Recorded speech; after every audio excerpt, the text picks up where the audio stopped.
Welcome everyone to episode 6 of Saga of the Frost-Jarl. This is a custom campaign for Dragonbane. Where we left off last time, we had traveled to the tomb of Thrym to acquire his ancient blade, the Jotun blade.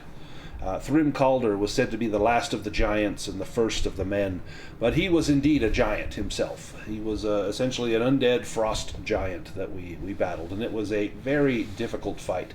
In fact, after that fight, one of our number, Lothar, he decided he had had enough of the adventuring life for a time, and he opted to go and study with the druid of the Wooden Path for a season. And so in his place, we will have a new character, new to this campaign, but he's been around, Dunninger Greycape, the Mentalist. We will also, we took the Jotun blade back to Jarl Hrothgar, and he was pleased to see it. And then he said, for his people, we need to do one final thing, one last ask he has for us, and that is to go to the tomb of the Skratti. And the Skratti is the old Norse word for like a sorcerer or a user of magic. And he said, let me pull up his quest here. He said that we must be worthy to stand at the forge of Twilight Steel. He said Twilight Steel is not made by hammer alone. First it requires old iron, iron that remembers a story, iron that knows fear and oath and blood. And then it requires shared purpose, so that steel may hear why it is born. And third is blood freely given, never taken, because what is stolen weakens the blade. And then he says, there is no old iron left among my people, except in one place, the tomb of the Skratti. He was a shaman of great cunning, wise, powerful, and faithless. He sought to steal the right of rule from Thrym himself. Hrothgar nods and points towards the Jotun blade. The first Jarl ran him through with this blade, and as the Skratti died, he spat a curse so foul it split stone. His body was broken, but his will was not. His acolytes chained him in old iron, locks, fetters, and seals, and buried him in the mounds between Trastum and Skogstum. They then took their own lives, so that none would return to loosen his bonds. But now that iron must be reclaimed, not for vengeance, not for glory, only for necessity. Without it, there will be no Twilight Steel, and without Twilight Steel, the North will break. And so he has tasked us with going to the tomb of the Skratti. And if I take us to the map right here, we can see he has marked kind of between Trastum and Skogsum, just below the Stones of Destiny, we see the tomb of the Skratti. This is one of those areas where we've already encountered several. The Horfell Barrows, where there was something there that a demon from the ancient fight between dragons and demons that had fallen there, and then the Thrym was buried there, and that demonic influence caused troubles there. There was also the excavation site where we excavated a dragon that had fought a demon, and where their bodies lay, nothing grew as well. Likewise, this tomb of the Skratti, we don't know what had fallen here, be it dragon or demon. And then at Trastum as well, but they have built a civilization here, and one wonders what effect that may have had, or continues to have, on Jarl Hrothgar. And so where we left off, we had been asked to go to the tomb of the Skratti, to return with old iron, so that they could forge spears made from Twilight Steel.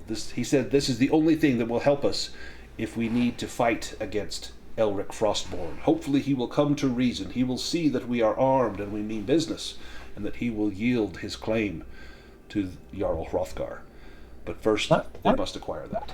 Yes? Not for nothing, but I mean, aren't you just trading one problem for another right now?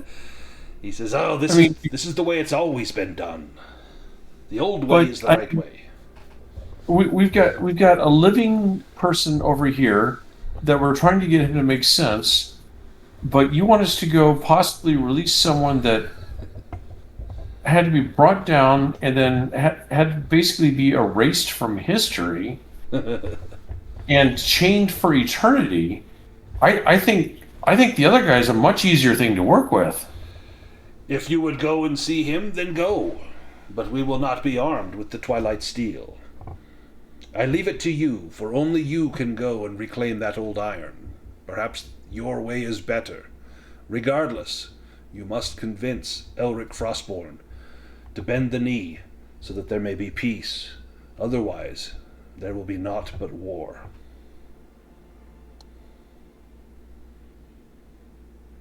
And if you choose not to go to the tomb of the Skratti, you are more than welcome to make that choice. Well, I don't want to. I don't want to derail the party, but it just seems to me that if they went to that much trouble for that guy, then some random jackass that you're having a war with is a lot less dangerous. So Ursula brings up a good point. This is not the first time that Jarl Hrothgar has sent you into a place of the past. You know, he sent you in to see Thrym Calder to get the sword. Well, why do we need the sword? Just because he said so. Because he said this is the way. It's the way it's always been done. He seems deeply rooted in the past.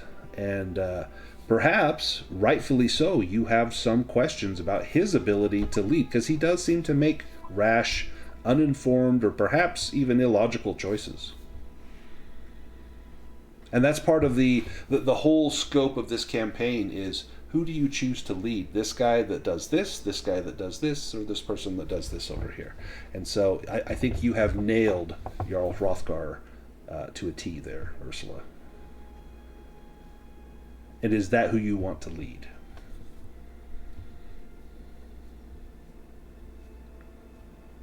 Well, before coming to these northern lands, I'm sure Dunninger would have conducted some research to look into the magical properties and locations. Would he have encountered the tomb of the Skratti in his research, in his inquiries? Yeah, give me a Myths and Legends roll.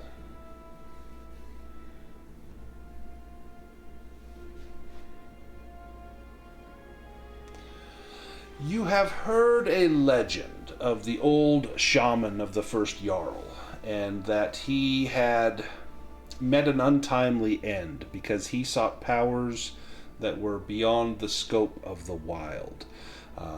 Before the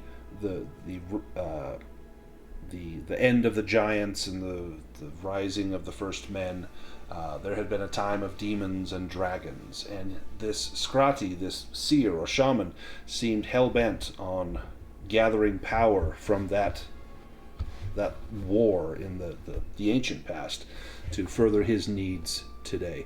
And it seems like Jarl Hrothgar is doing the same thing. Perhaps he's repeating a cycle here. Well, Dunninger doesn't care much for the squabbles of the Jarls, but if there's knowledge to be found in this tomb, that would certainly intrigue Dunninger, at least. Well, he was a very, very powerful person, the Skratti. In fact, you don't even know what his name was. He had a name at some point, but that has been almost erased from history. Much like in ancient Egypt, they chisel away the names of the pharaohs that they didn't like. And so there's nothing that references the name of this person, just the Skratti, which just is a title.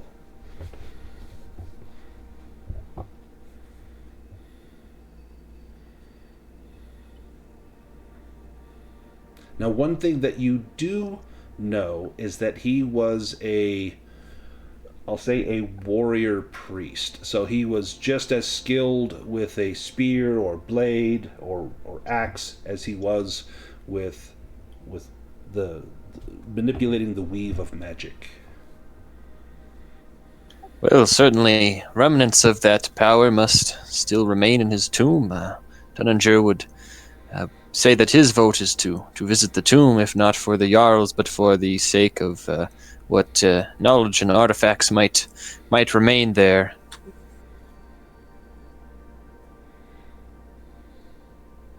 Now, who is wielding Jotun Blade? Jarl Hrothgar said that it was not for him to wield, but to show Elric Frostborn, look, we've recovered this piece. This, we are the lineage. This is our line. But he would not wield it in battle. I think one of you took it. Do you remember who took that? Was that Ursula? Yes, Ursula has it. So It is. Yeah, that check. That is a tool that may prove very valuable against demons and their like. If this blade is as ancient as it is believed to be. We also had that dragon's tooth. Now I think Lothar had that. I assume he would have given that to someone. Yeah, the tooth of Hrim Varngrim. Does Dunninger take that tooth? Or I know it likely would have gone to the knight or someone who could use swords well. let me grab that tooth. And I'll make sure we get that. That's one thing that we might want to have with us. There we go.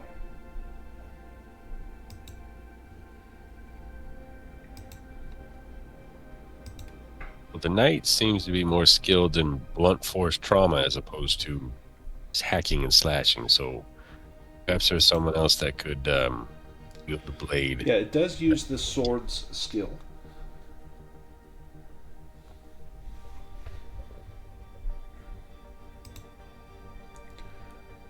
What about what's Agatha's sword skill? Probably not great. 5, yeah, not great. What is Abdurian's? Abdurian is 7, so maybe Abdurian. And it would be fitting that you take a tooth, since you tend to use your bite as well. Yeah, well, it's just that he's not much of a swordsman, but it might, if it has, like a utility, can't hurt to Yeah, have. very much against anyone against demon kind. It is very, very useful.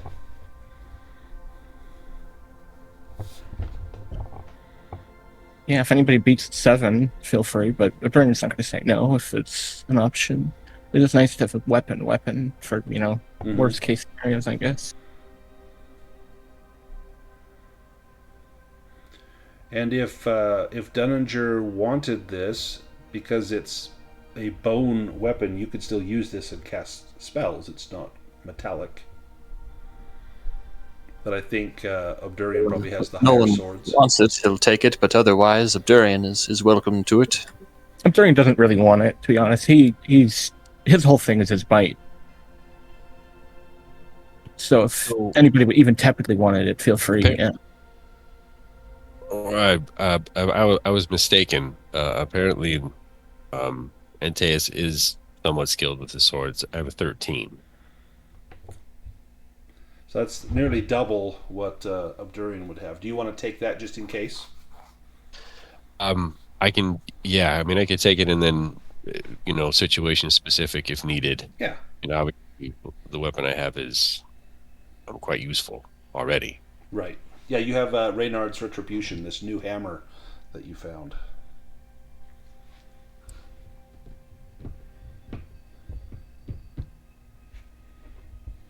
I will we'll pack that away then.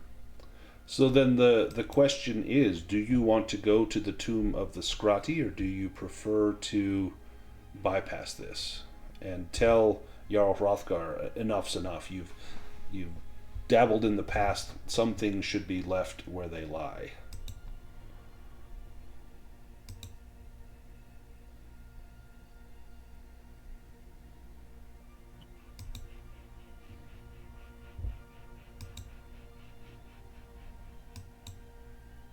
I believe Antaeus would probably be inclined to go to the tomb.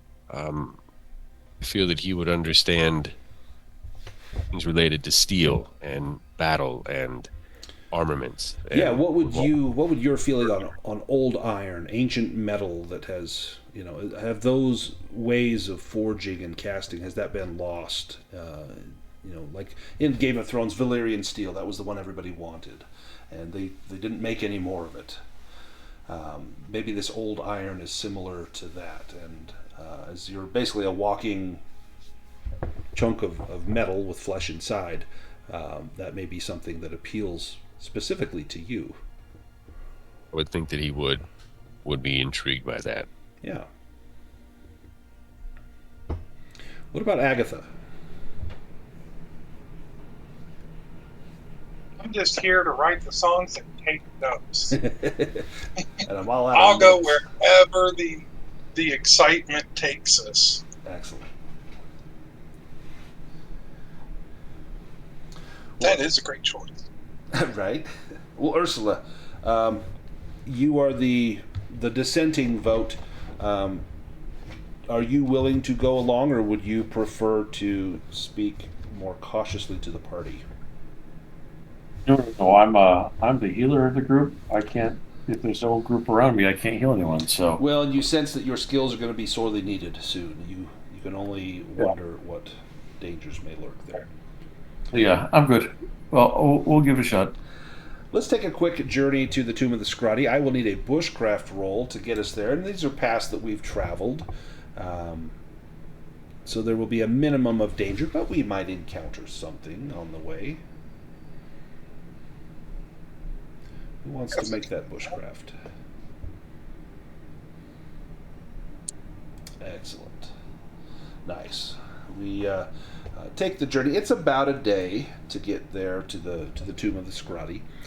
We arrive as the sun is beginning to set. The days seem to be getting a little bit longer, as though winter is rapidly approaching. And do you camp out and wait till morning to go in, or do you head in as it is now? This place couldn't be huge. I mean, you went into the Thrym Calder's. He was the first Jarl. His was large, but it didn't take you long to explore. This tomb is likely much smaller. Does the tomb seem to radiate any sort of magic? Oh, does it? It radiates a lot of necrotic magic. It's almost when you cast sense magic, it's like you see it coming off in waves, like heat coming off of a hot road. Well, if there's a necromancer at work, I think that we might be safer sleeping outside of the tomb.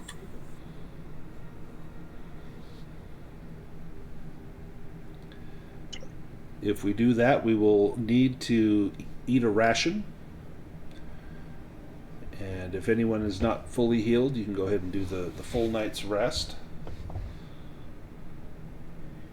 And let me have Abdurian give me an awareness roll.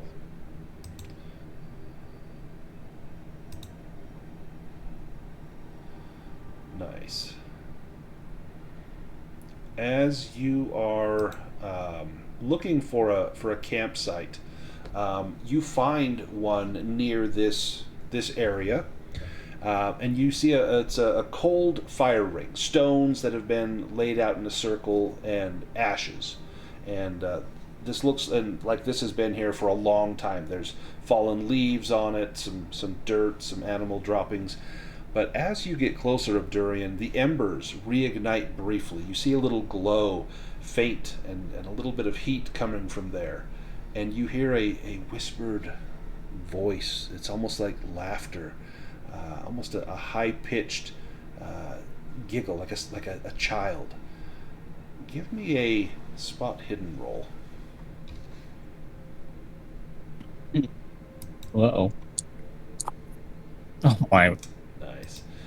You hear a voice, and it's inside your head. You're not sure if everyone else hears it, but the voice is deep, almost like your own internal dialogue.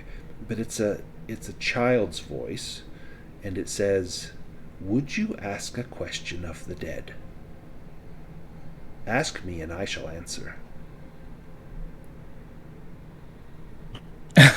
Abdurian looks around, and he doesn't say anything, but he's just looking around to see if anybody looks like they've heard anything. No, everyone else is kind of going to work, setting up camp.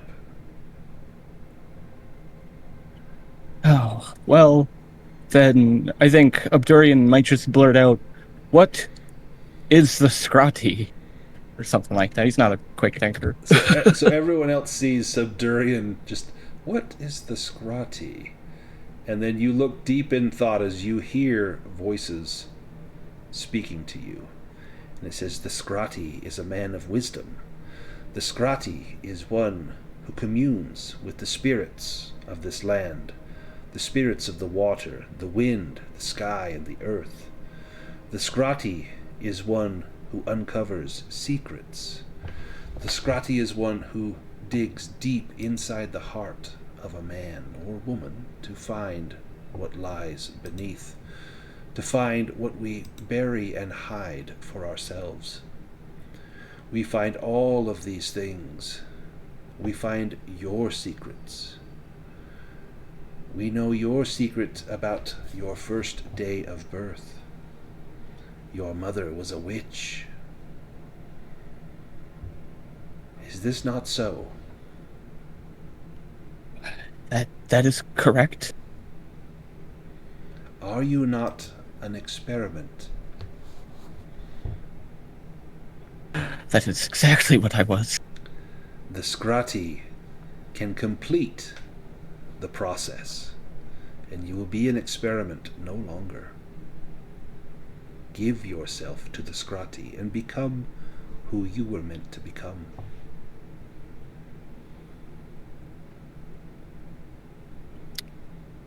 Well, I don't really know if I can trust a disembodied child's voice, but much to consider. And then you hear the laughter again, and the voice fades off into nothing.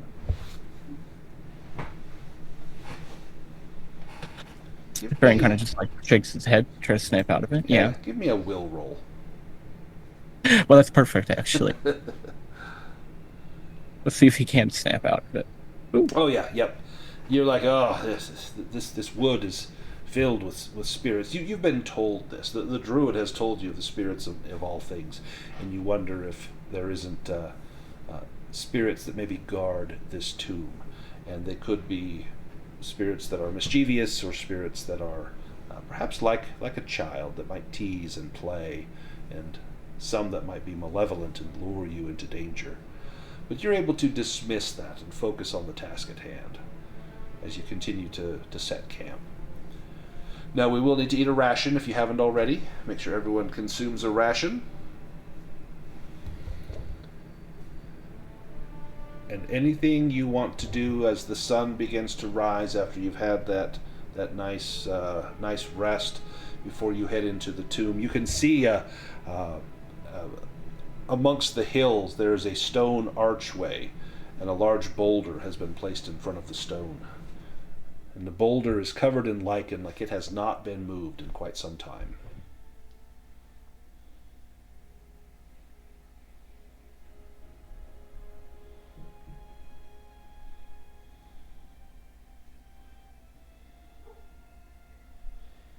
Derringer is ready to head in.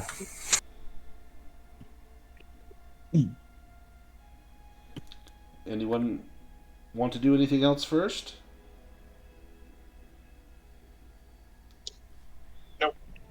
All right. We need to roll that boulder out of the way. Or move it somehow. Fun test of our brawn. Mm-hmm. Or, I suppose, intellect if you are engineering, but that's not a brain. So how do you propose to shift this boulder? It looks like it must weigh at least 1,500 pounds, if not more.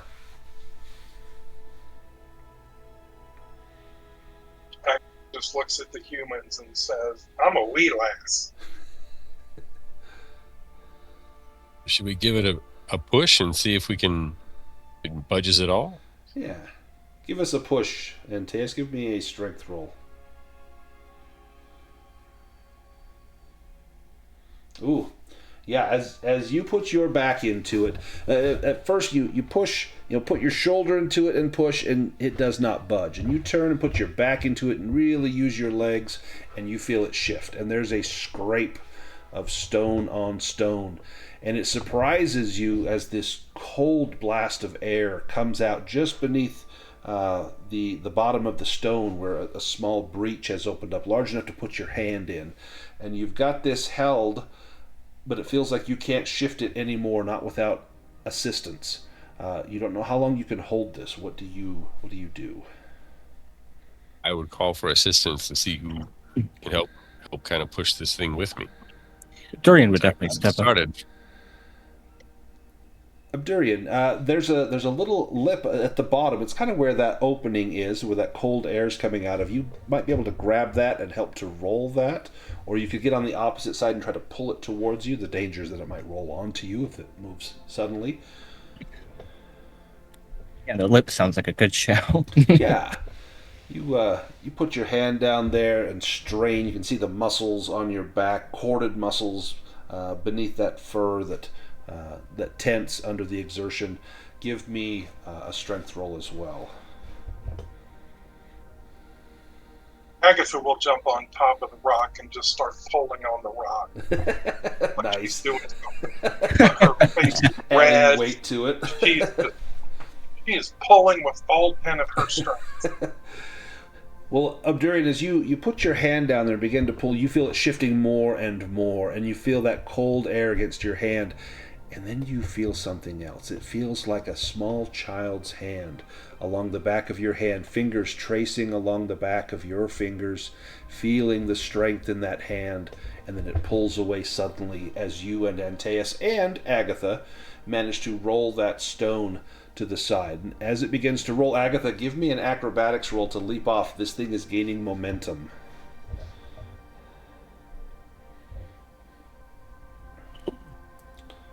Oof, do you push that?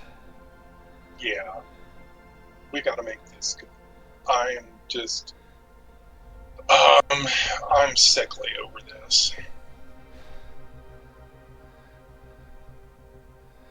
You get a little motion sick as it starts to move and the world starts to spin. You leap off and strike the ground. You don't take a lot of damage, but you will take this much damage, and armor does not protect you as you stumble off. Only 1 point as you stumble off. You probably get up and act like nothing happened, but the others saw you land awkwardly.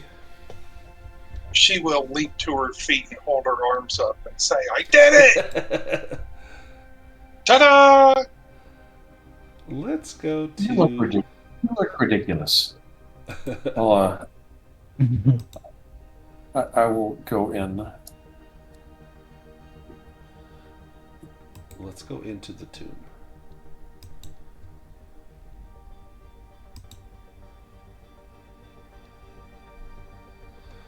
Alright, now I think... Do we have some light here? I think Dunninger, you have the light spell. Yep, so you've got some light on. Do we want any other sources of light? Anyone carrying a torch or anything? Yep, Dorian has a torch. She'll use it. Equip your torch light here. And let me change our music and get it a little more sinister here.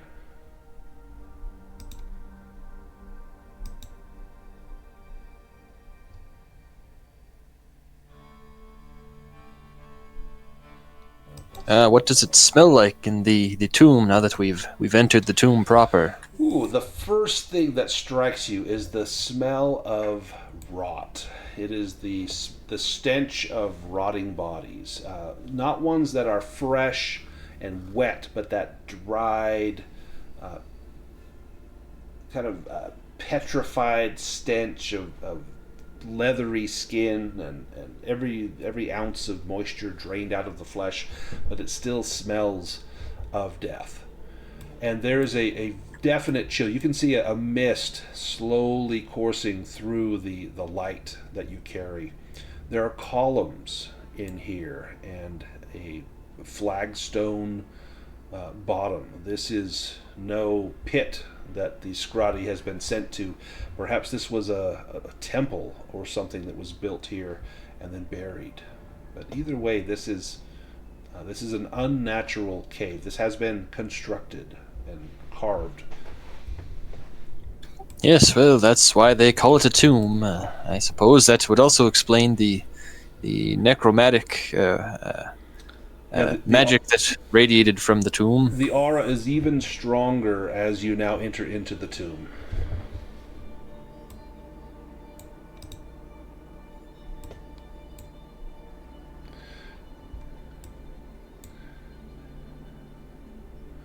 It looks like... Does there look to be any writing on the walls? Perhaps runes or whatever form of writing this ancient people might have used?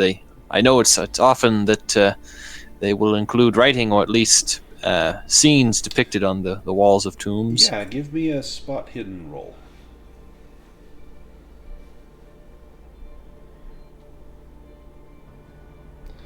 There are scenes. It's almost pictographs, like not quite hieroglyphs, but similar. You don't know if it's just these are pictures meant to be language or pictures meant to just be pictures, but it's very old looking, like we might say cave painting type things, and it shows like very tall, slender figures, like these must be giants or men, and then you see one figure standing near them, and there's looks like flames coming off of this figure, and then the tall men are lying dead on the ground, and this flaming figure is rising up above them. Well, that will bode well for us, I'm sure. There seems to be a passageway just down here to the south. Rough-hewn steps, and the walls here are slick with some sort of moisture. You don't know if it's seeped down from above. If you touch it, it feels greasy, almost like melted fat that's dripping down these stone walls.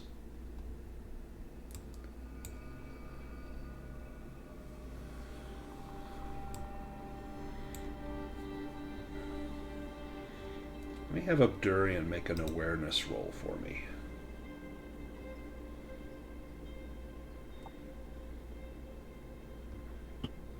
Ooh, not quite.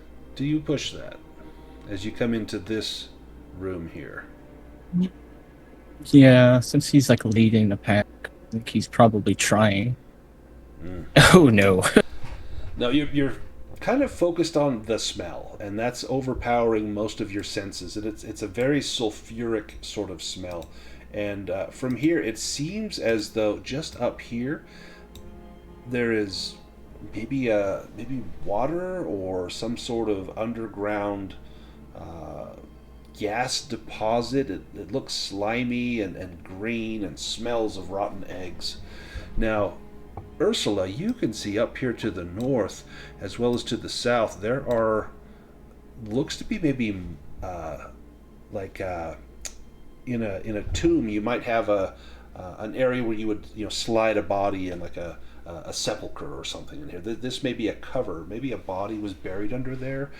There's a carving of like a wizardy sort of figure on the wall, but you're not sure if it's just a carving or if there's a body back there. But this does look like this could be some sort of burial chamber.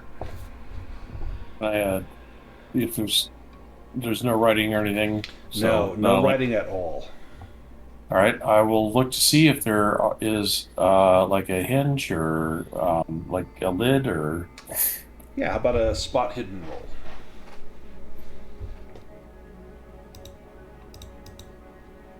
There is no spot. No spots at all. Lots of slime, but no spots. Oh. Now, it looks almost as though here, like the perhaps the wall maybe collapsed in. Maybe it finally gave way over the years, and this is some different place here. Maybe a place in between rooms, or there may be more over here. If this was the burial, you don't see any. There's nothing to indicate that this was the Skratti. It could just be a different chamber. If this was a temple ahead of time, maybe it's just something religious in nature. Well, if this was not the original intended path, does there seem to be some hidden door that would have been the intended path? Give me a spot hidden, Dunninger, as you as you look for that.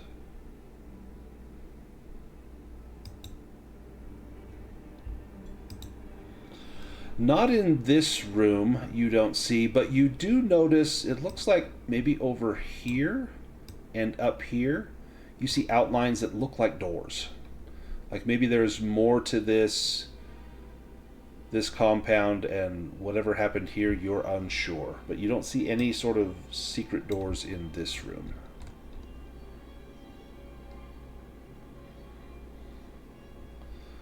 But there is this business of this green pungent slime.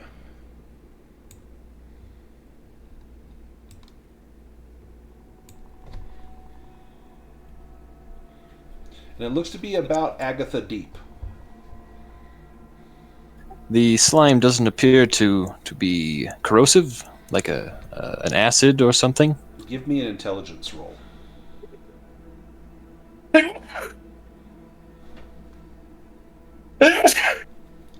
Does not appear to be acidic. It seems to be more just fetid, probably putrescent water, maybe that leached away from bodies and made some sort of nasty soup here.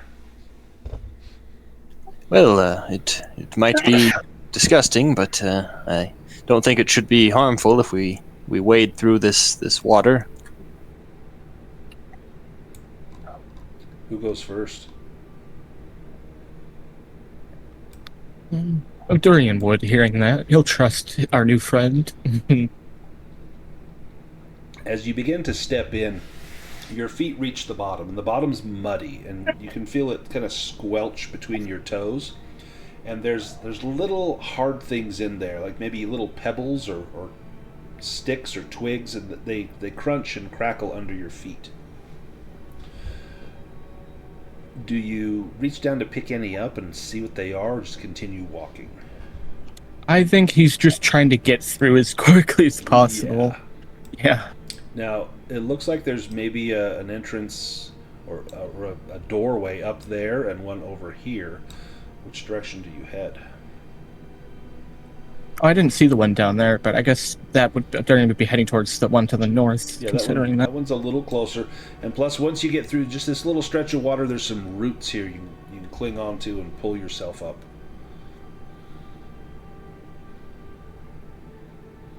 Who's the biggest one in the party? Maybe Antaeus? Yeah, this is Agatha deep water. Agatha would have to swim. Agatha's going up to Taeus and hold her hands out like, upsies. Upsies, this is a new kill. I cannot get it dirty. This door looks locked up here. There is a door, but it does seem to be locked. If Durian or Dunninger, either of you could try to sleight of hand it, or if one of you has a spell that might open that. Yeah, I like that one. Oh. That's the one. Whoa. Useful. Well done. And Yes, that's quite a handy one. you can go ahead and open that door if you like. Yeah. And as you move into this room, you can see there are things shambling about. You count maybe 2 or 3 of these things, and as you enter the room, I'm going to drag us into initiative.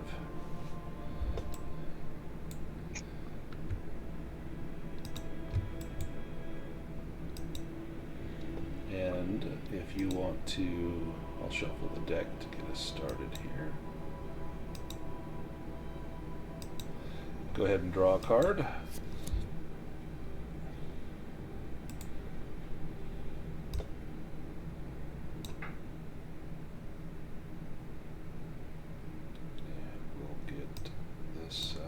Underway. Get this to move.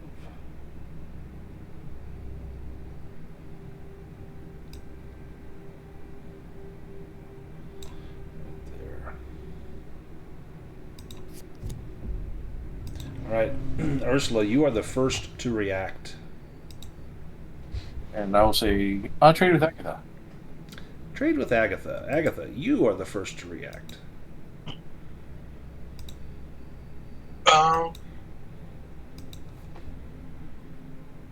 She'll play her bagpipe.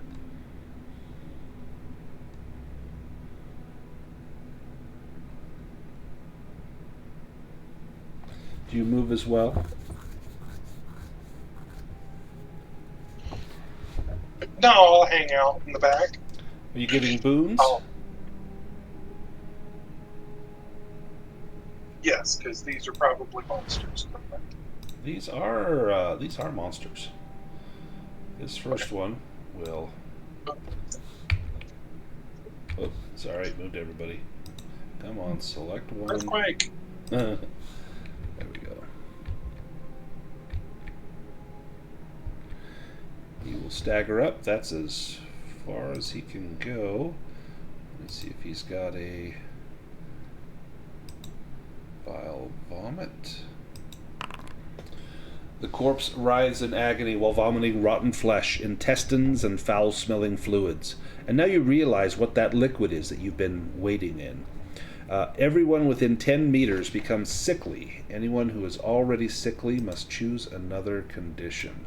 And that is... that's gonna... Nope, that's not gonna include Ursula. So everyone but Ursula. Exhausted.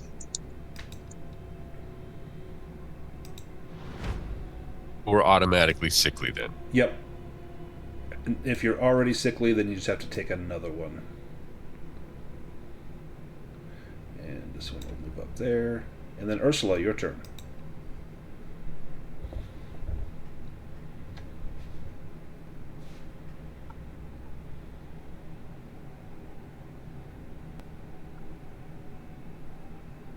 I was expecting a living dead to come into view, but apparently not. All right. Well, I've got this brand new shiny sword. Ooh. Put it to good use. Yeah. Target.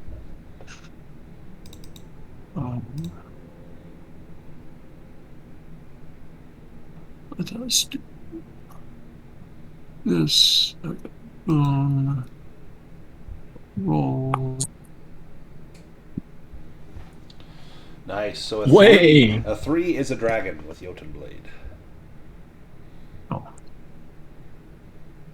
Well, then I shall double damage. Roll damage.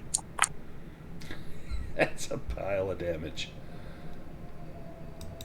This thing works well. Yeah. it's a wonderful sword. Tell us how you cut down that living dead. I swing it, and not knowing how well weighted it is, I swing like super hard, and it just shocked myself. It's like a hot knife through water, even. So, Dunninger, you're up.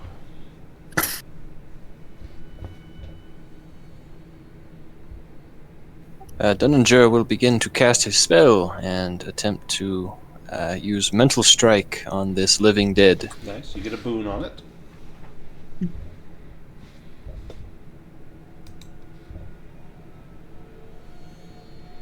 Oh, Wow. Double demon. Wow. Wow. Oh my goodness.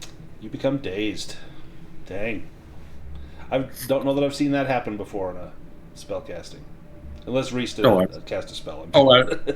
I've absolutely done it. I don't know if it's one of your tables, but absolutely. It wasn't luck. Do you move at all, Dunninger? Ursula's luck with magicians continues. Oh, yeah. Antaeus.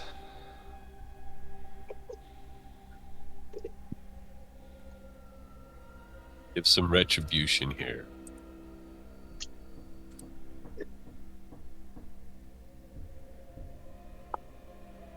Oh, almost a dragon. Do you push it? Yeah, I'll push this one.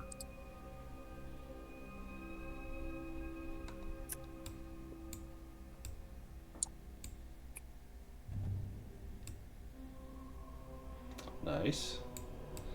Go ahead and roll damage.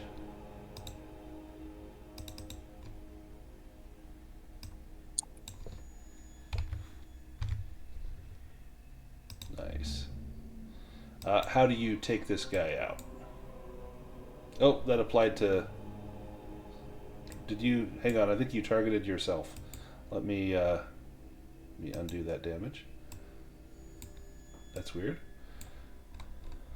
Are you hitting yourself? Yeah. You're holding it by the wrong end. Not hard, but yeah. Let me update the target, and now let's do damage. There we go. How do you take that guy out?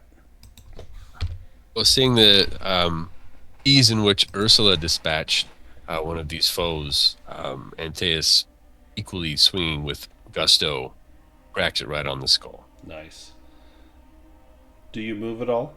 There, you can barely see it, but there is another foe right there. I don't think Antaeus would see that, so I would stay. Abdurian. Yeah, well, Durin obviously doesn't see it either, so Yeah, he just keeps going. You have a torch. As you move up, you'll see it for sure. He does see it, yes. Goodness me.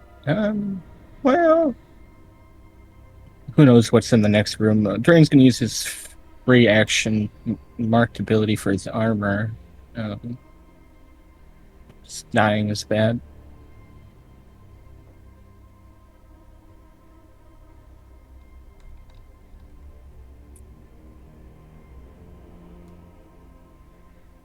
Oh, and you would get a boon on that as well from It's just that he's sickly. Skinner is a constitution. Right. Oh man, so he is that sucked that I gave you sickly right off the bat. That does suck, but it's like you never really have any con-based abilities, so it's kind of cool. Like it makes sense. I like it. Let's get your. Do you have armor on your character? Yeah, we made the armor last week, so I was just able to equip that. And that's not actually an action, so he can still attack. Yep. Punch this dead thing, which is kind of odd, but punching a dead thing, that'd be gross. Mm-hmm.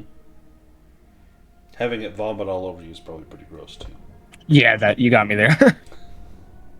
That is true.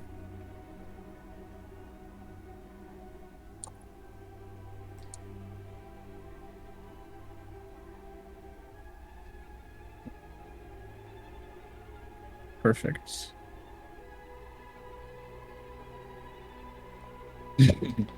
Nice. Good hit. A little bit of blood comes out. Dunninger, you're up first.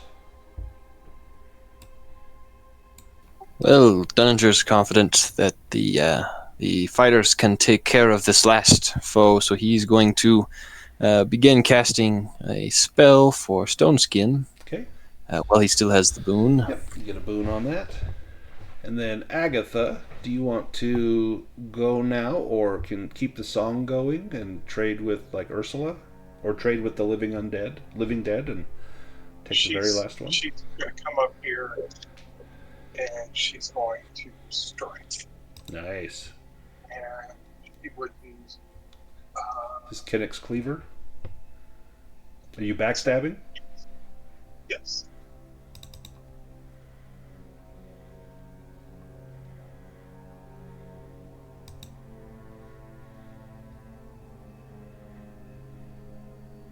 Nice. And then roll. Is he? That's going to get an additional bit of damage. Roll an additional 1d8 as well. Although, I think you did enough to actually take it out. Nice. Yeah. And 3 more just for fun. How do you take out this this living dead?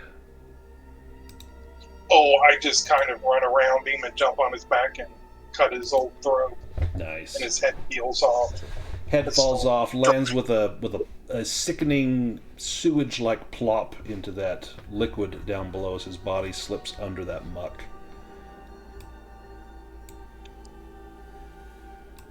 And as you climb up, you see it looks like there's maybe a sarcophagus or a stone coffin here that is shattered. And then there's another door that looks to be locked up here. Are there any valuables in this sarcophagus? Yeah. They were normally buried with their possessions. Yeah, give me a spot hidden roll as you peek and see what's in there.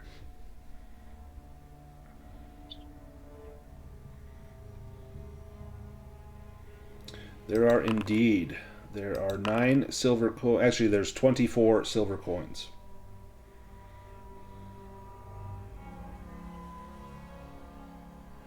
And if you look at these coins, the stamp on the obverse on the face, you've never seen it before. It's a very crude design. It looks almost like a giant's face. Looks tall and kingly. And there's writing on the coin. It's a language you've never seen. It looks like maybe old writing from this area. A languages roll might be able to decipher that. No, I've not encountered this language before. No. Let me take a look at that. Yeah. Agatha takes a look. Make a languages roll. It's French. Oh, yeah. Well, you see a word, it says Thrym, and you deduce this must be Thrym Calder. So this must be from the time of the first Jarl.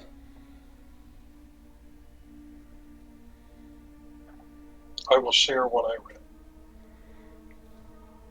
Now that door above you looks very rotted. It is locked. There's a rusted metal lock. You could probably easily bash it down.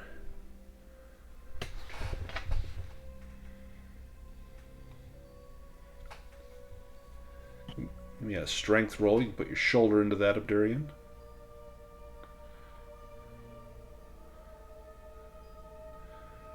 Yep, the door just blasts open, revealing a long hallway. Now, there are lights in this hallway. These are torches, and they glow with an orange light. They give off no heat. Some sort of magical light. How long That it's looks been there? handy. Yeah, likely been there since the time of the Skratti.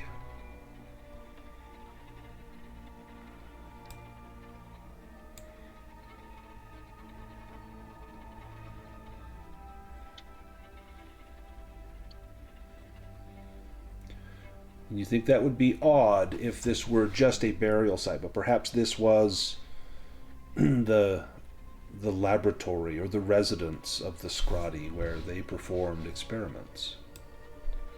I noticed that there's a... Oh, sorry, go ahead. Does the torch come out of the sconce? A sleight of hand roll to try and pull that out of there.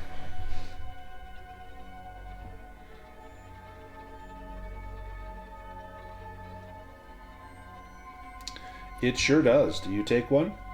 Oh, sure. Absolutely. Let me give you a light here. And I don't Put my have... torch out. And let me make a quick item for you if you want to keep that ever-burning torch.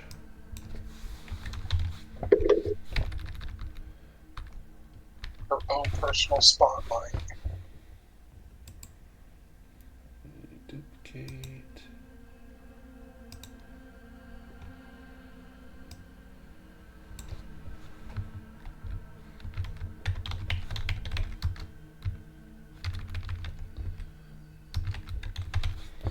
Ever-burning torch.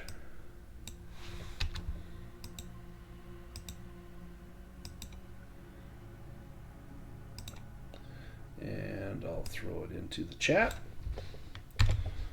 There we go.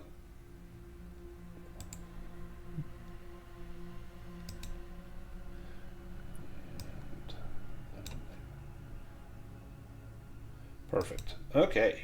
You may press on. So I noticed on the floor there seem to be tiles with symbols on them. Do those mean anything that I might recognize? Give me a mentalism roll.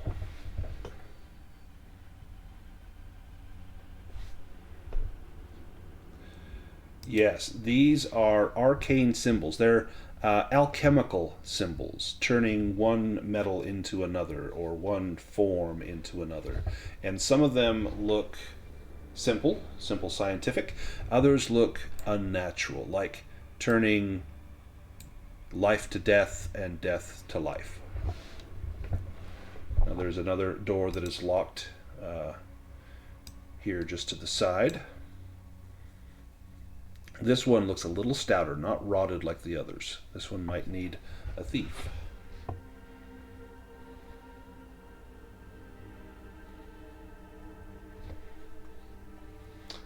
And do you have lockpicks, Agatha? Do we have a thief? I think you might be our thief here. You're a bard, but you might have the best sleight of hand. And without Yes, lockpicks, it's with the Bane. I do have lockpicks. Oh, you have lock. Excellent.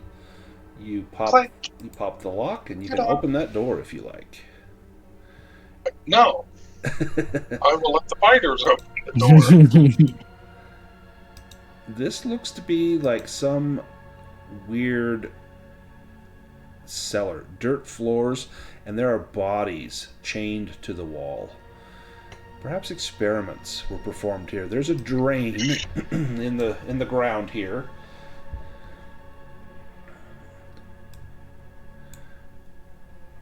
This may have been a prison or a holding chamber, but the state of those bodies looks like they died in agony, bound to the wall, perhaps starved.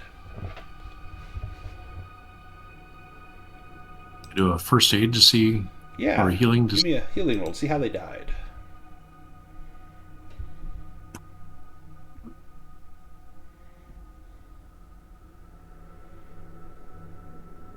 They died of death. Yep, death took them. Are there? I'll look around and see if there's anything Yeah, of spot. note or value. Give me a spot hidden roll. Sure.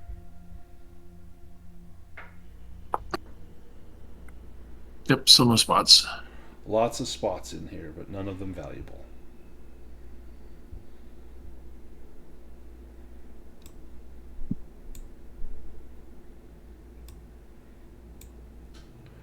Abdurian, you catch a smell as you come around that corner. Something to the south. It smells warm-blooded, like rodent. Something living is in here. Yeah, then we perk up and kind of like point in that direction and then creep towards it. Not saying anything, but trying to make it obvious that he senses something. There's a door over here as well. You could check that door, but I think there's something down this way.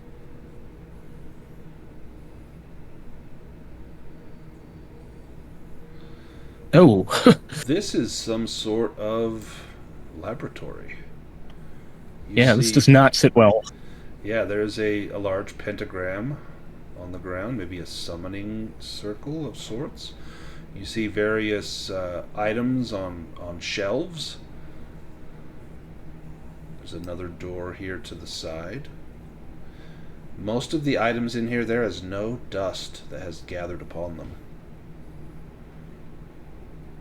Can I check that table? Yeah, give me a spot hidden roll as you look it over. Well, you're relieved to find there's nothing seems to be trapped or warded. You kind of know what to look for, wizards and their glyphs, but you don't see anything on there. This looks like this is indeed a working table, and you see quite a few things on here. Now we've got some potions. There is some black lotus oil. This is oil that can grant you hit points, but at a price. You may lose some of those hit points if you don't make a Constitution roll. There's also a greater healing potion in here. There is a potion of resolve.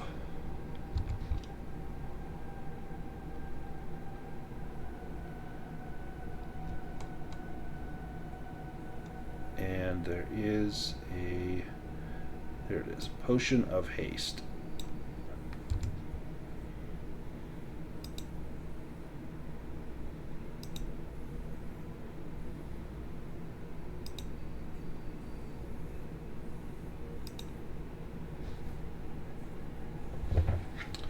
Who wants what? Oh, I think the warriors who do the fighting should probably.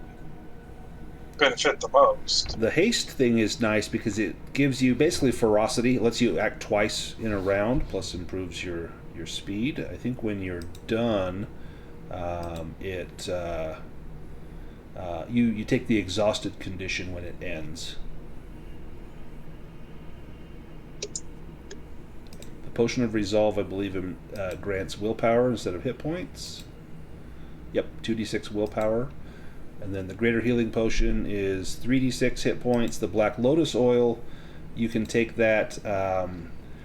You gain 1d10 hit points for a stretch, but at the end of the stretch you lose any of those that you may have gained, and you have to succeed on a constitution roll or take some points of damage, 1d4 points of damage. So it's a poor man's healing potion. Well, Dunninger would certainly be interested in the potion of resolve. Willpower can always be useful. Mm-hmm.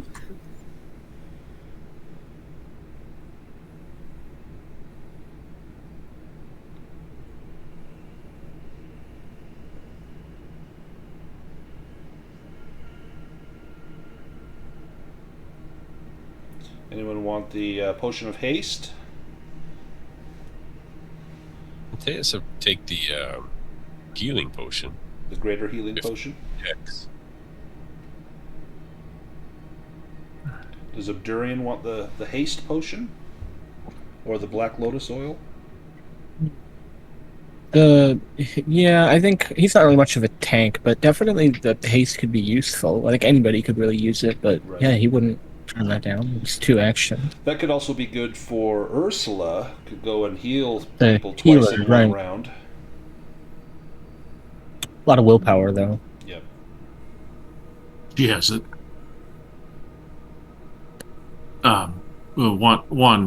Ursula's healing. Her prayers don't have levels, so everything's at 2. Yep.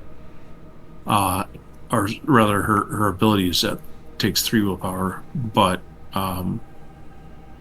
she's got the willpower. She got 17, so I'll take the potion of haste unless anyone else wants to have it. I think Ursula's got it. All right, she's got it. How about the black lotus oil? Anyone want that? It's nice to give someone if they're dying, and you can give them that and they'll gain some hit points, and then hopefully you heal them later because they're going to lose whatever they gained. If they have a good constitution, they won't lose any more.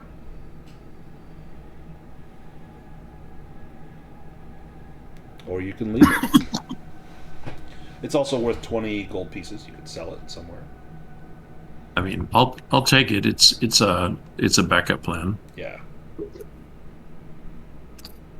There seems to be some books on these tables. Are these perhaps notes left by the wizard? Perhaps a journal?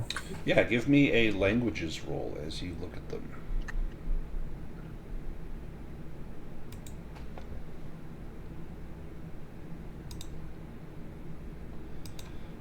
You see a few things here. You see, let me grab the grimoire. Where is it? Is it this one?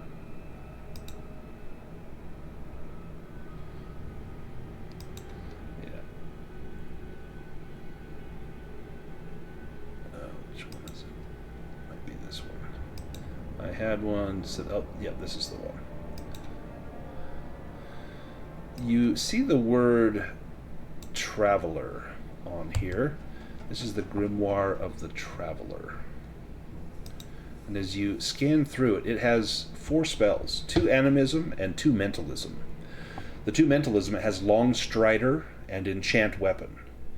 Animism, it has lightning bolt and heal wound. Well, this would certainly be useful to look over as we continue to traverse this tomb.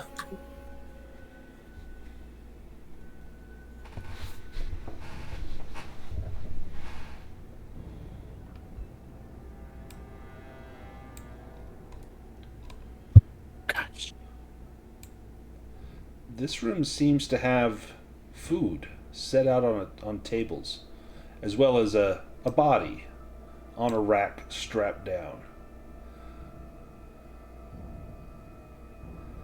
Now this body looks like it absolutely died in agony. You can see from here the bite marks all over the body, as though the bones have been gnawed upon.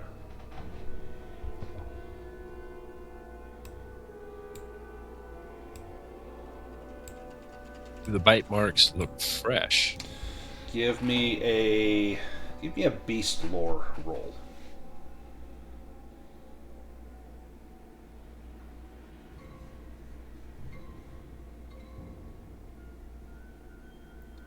So they don't look fresh, but you can't quite tell what it is. Your gut says, Ursula says, this is maybe some like large beaver or something. The teeth are, maybe an inch rats. wide, or giant They're rats. Yeah, Yes. That's what I thought they were. yeah. Giant I don't know. rat-sized teeth marks. Well, the beaver sounds interesting. Yeah, it could be a dire beaver. You never know. Ugh. I think we encountered a dire beaver once in another campaign. I think Yeah, we did. past- I think we past set it glory. free. Or, Yeah.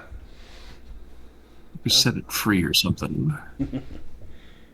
This I think we food, made a this food rug that's out of set out here, Mm-hmm. does this look like edible food? It does. It looks edible. If you smell it, it smells like cheese, and there's no mold on it.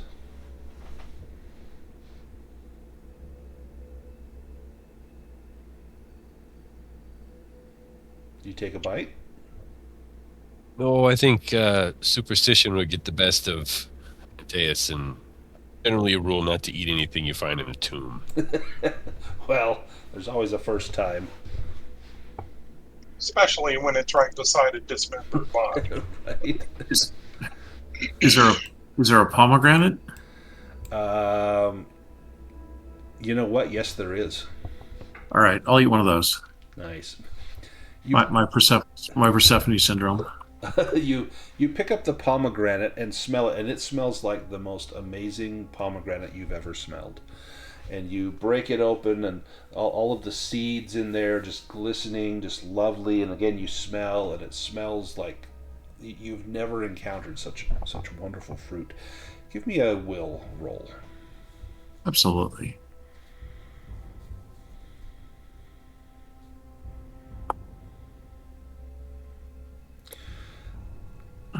Something in the back of your head says, why would this be here, and why would it be in such a condition? And it gives you pause. Yet Already had you already have pause. Now you have 5 pause.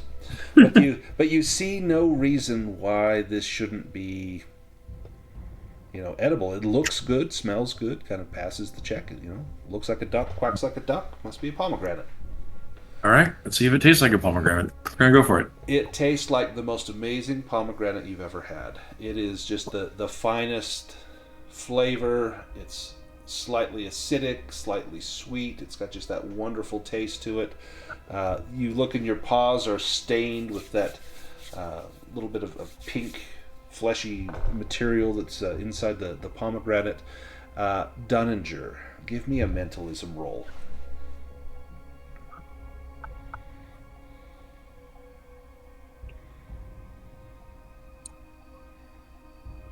Oh, perfect. With a dragon.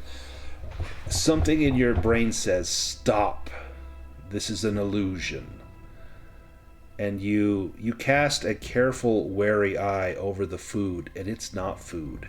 It's viscera that's been removed from this body. That pomegranate is the heart, desiccated and dried. You see the liver looks like that cheese over there by Antaeus. All of this is an illusion. All of this food. Well, not wanting to make my companions sickly, I won't tell them, but I will say that likely it's not a good idea to keep eating. And Ursula, give me a constitution roll. I'm going to make a roll as well. That's all right. I just wanted some pomegranate. Ooh, you need to beat a 3, Ursula. I did twice as much. Twice as much. So, you feel a little uneasy, but it's just, you've had gas before. It feels like a little bit of gas, little Alka-Seltzer would knock this out. But we're gonna keep monitoring that No worries. that situation. And That's right up a bear's alley, though. I mean, she can eat out of garbage cans at a national park. And right? So let's see. Let me just double check the notes here. Okay. Perfect. We can continue on.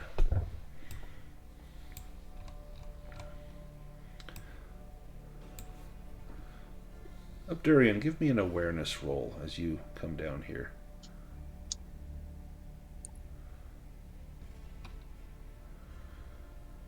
Yeah, that smell that you smelled before, you don't smell it down this hallway. It was the other one. This one just smells of decay. And let me have Antaeus give me an awareness roll.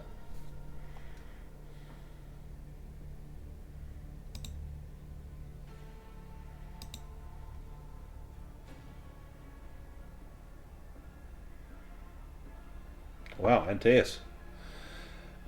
You lean up against the wall, and there's a secret door right here. You feel that it's sliding in. If you press it, the door will open. I'm pressing. When you press it, it opens into a chamber, and two skeletal figures bearing weapons, long swords, and large shields. They rise up from the ground and begin to stalk towards you. Let me drag us into an initiative. It's alright, serious work. Don't get up. Alright, and if you want to draw an initiative card. Secret doors are usually good, Well, so there might still be something good in there. That's what the skeletons thought when they came in. They started to death. I'll draw one for Agatha here. Agatha, you're up first.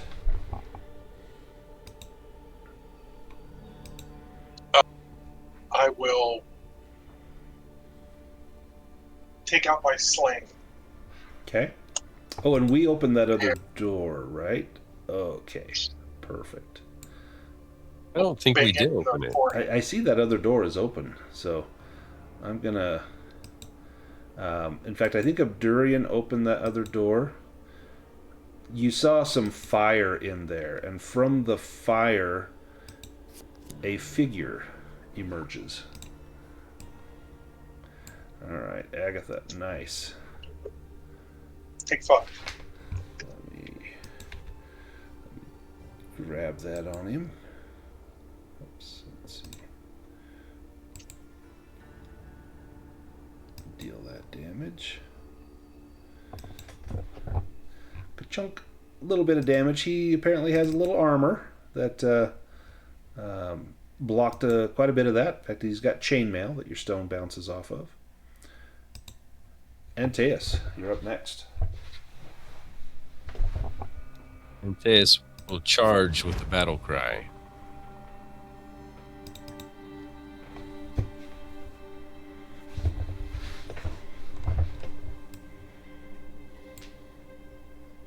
Oh, nice.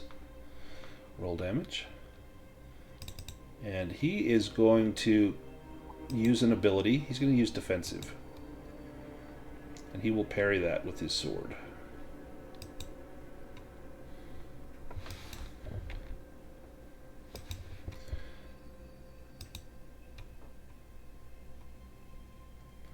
We'll do parry. He parries. His sword will take the damage, which his longsword has durability of 15, so no problem. He parries your hammer's blow, and you realize this is no rabble. This is a knight in a former life. Excellent. Dunninger.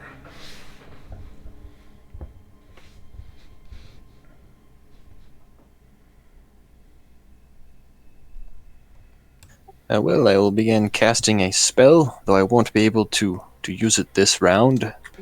Power Fist. Yes. Okay. Do we have boons or no boons? No boons.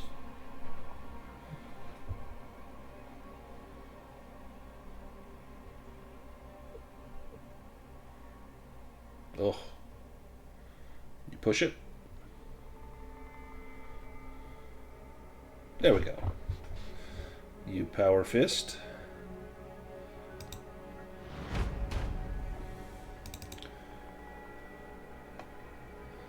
The skeleton will have at our fighter, finding the weak spot in Antaeus' armor. And find the weak spot it does. Now, Antaeus, do you have fast footwork, or you have defensive if you want to spend some willpower and try to parry this? Yes, I will. And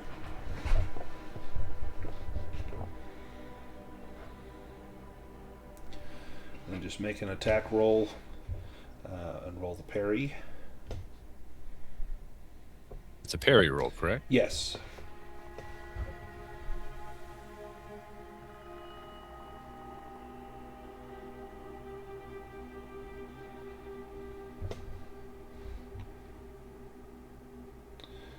And you succeed. Your hammer will take 11 damage, but your hammer has a durability of 15, so it is fine. We exchange parries. Now, when you parry, you can move yourself and the enemy 1 square. Now, he didn't move you when he parried, but if you want to move him and yourself 1 square, you can. I don't see any benefit of doing that. No.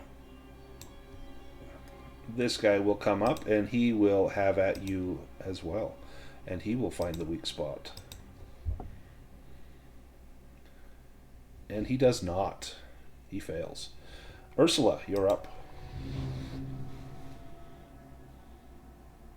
Oh. Someone said skeleton.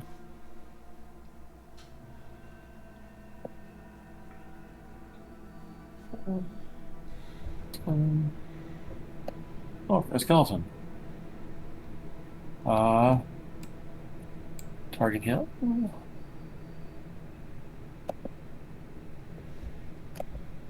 There it is.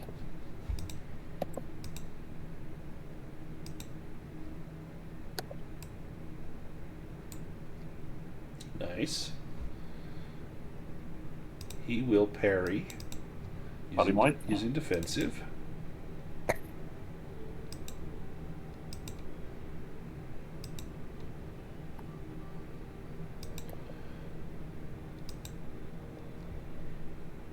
And he succeeds. Go ahead and roll damage. And he's got durability of 15. You do not damage his longsword, but again, he can choose to move you, and he will not. He likes you right there. Right here too. From the other room where the door had been opened, a figure steps through that doorway. And we'll make a random attack. The ghost towers over Abdurian. Can I move? Yes, can move one more. Towers over Abdurian, staring directly into your soul with its dead eyes. You see your life pass before your eyes, and you are tormented by grotesque visions of all your dead friends and foes. You become scared, and then you suffer a fear attack, and you get a Bane on that will roll. So unless you can somehow evade this, look away, it'll cost you fast footwork or some sort of action to get away from that. Otherwise, actually, sorry, you can't evade a fear attack unless you have Fearless. Never mind. You will take the scared condition, and then I need a will roll with a Bane. Oh, so that's 2 Banes. Damn. Oof. That's what's awful, because it gives you scared first and then pushes that on you. Do you push it? No. I'm gonna hope to get the one that makes you run away. No, damn. Your face turns white as a sheet. You and everyone within 10 meters become scared. So you and I'm going to say everyone that can see you, which I'm going to say is not Ursula and Antaeus, but Dunninger and Agatha, you will become scared. And as well as Abdurian will become scared. If you already have scared, you take a different condition. And then Abdurian, it's your turn. Try to make that evade to get away, as unlikely as it is. Oh, close. Man. He does have an ability. He can push and evade another time without taking a condition. Oh, I remember if that. he can succeed on this. Yeah. Yeah. Doesn't come up much. Ugh. Do you push that one? I will push that one. I'm trying to get out of here anyways. There we go. Nice. So now you can do your push your evade without taking a condition. Probably have to take one and then just take it off. Or just re-roll evade. Yeah, I guess that makes more sense. Oh. Oh, damn. Oh, well, no. I guess it just gives it an extra attack, right? Yeah, so and this could affect everybody, or it could just be you. But if you want to go ahead and move, then I will do the ghost's attack. Unless it doesn't hold him still, I guess, yeah. Alright, let me roll the ghost's attack. Cold. So this will strike you as you pass. The icy chill of death will stream into your body. You'll suffer 2d8 damage, and you cannot heal hit points or willpower until you spend a shift in a warm location, and armor has no effect. Ooh, you take 11 damage. Armor has no effect, and you cannot heal hit points or willpower until you get warm. That sucked. Alright. Skeleton Champion. He's going to move up here, and he's going to double slash.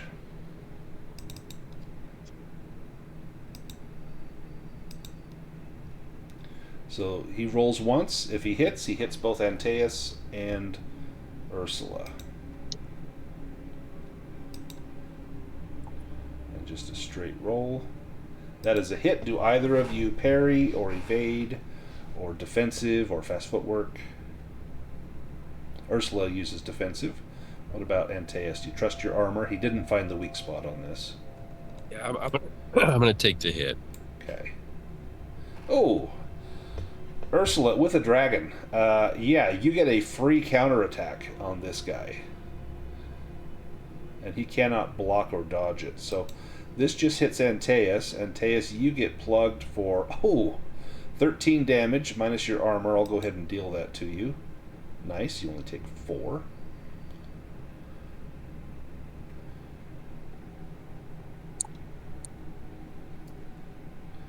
And, damn. Ursula whomps him.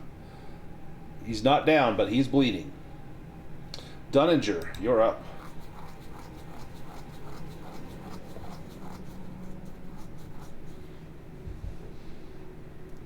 This with Power Fist. Oh, nice.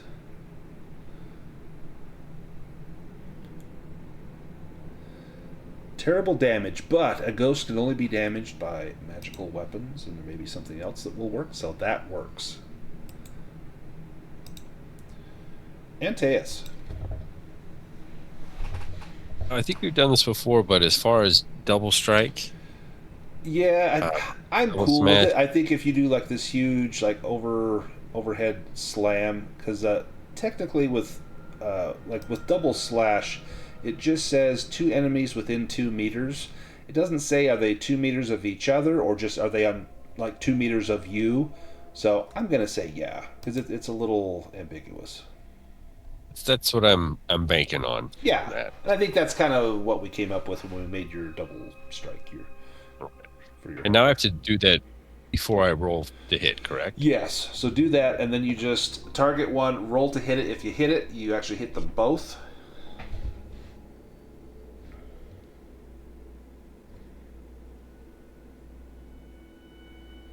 Oh, do you push that?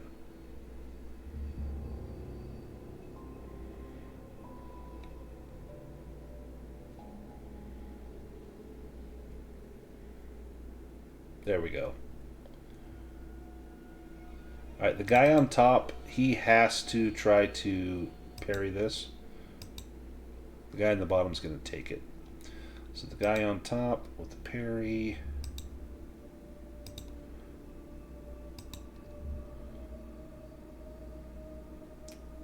He does succeed, so he will block. Go ahead and roll damage. This goes against his longsword. Oh, that's enough to break his longsword.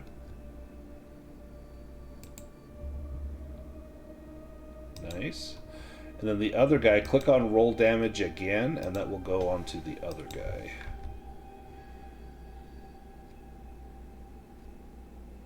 Nice. Let me update him. Excellent. Ursula, you're up.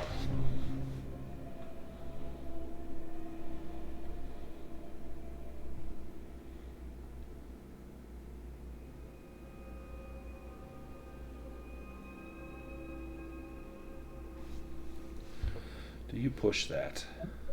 Yeah. This thing makes me angry.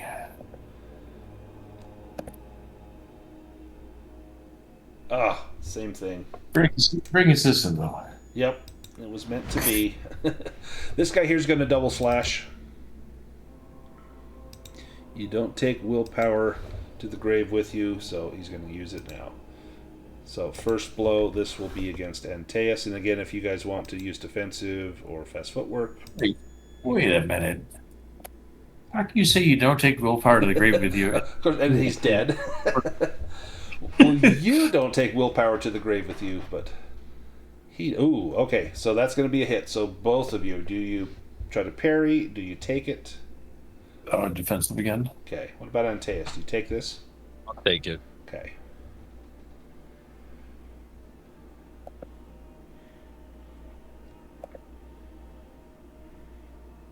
Nice. Do you want to... Well, let me roll damage. So damage on Antaeus is... Dang, that is a lot. But your armor will block a good chunk of that. And then the sword, or your warhammer, will take... I have a shield. Or your shield will take 11, so your shield is fine. Do you want to move him and move you one square with your successful parry? Yes. I would like to make it so that they cannot... So maybe I he will moves just... down Yeah, and I'll go down right to there. here. Now he can't double slash. Yeah. Well, neither can Antaeus, but... Right. But that one's almost dead up there. But this will help him. And Antaeus is bleeding now, so he's got blood streaming freely. All right, the Ghost. All right, I'm going to use my handy-dandy new macro I'm so excited about to choose one of Dunninger or Agatha. So I'm going to pull up my little macro. We're going to roll Fate. Fate will choose. Fate chooses Agatha. All right, Agatha.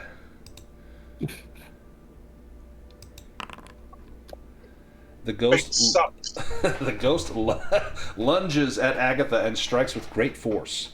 You suffer 2d6 bludgeoning. You're knocked back the same number of meters and land prone. Do you want to fast footwork this, or... Yep. So I'm going to move him up as he lunges up. Go ahead and make that roll. You gotta be kidding. Do you push it? Yeah. What the hell? Angry.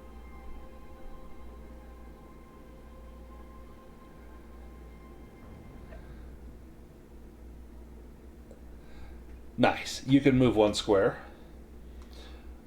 Got just about every condition of demand. Abdurian, your turn. Perfect. He does have a longbow, which, I mean, it's a ghost, but he will try. Good on you for moving. Ugh. Is it a magical longbow? No. It passes right through the ghost. Agatha. She is going to start playing the bagpipes. Some sort of funeral lament. Yes.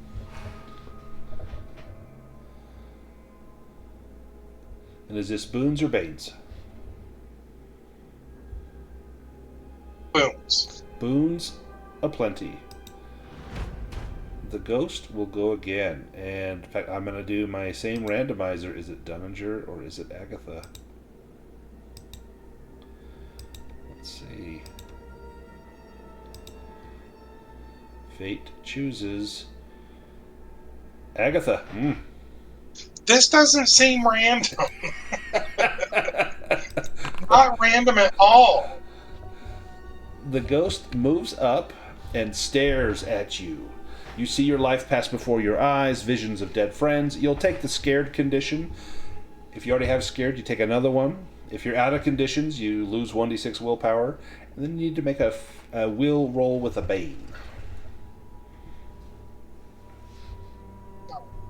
Good.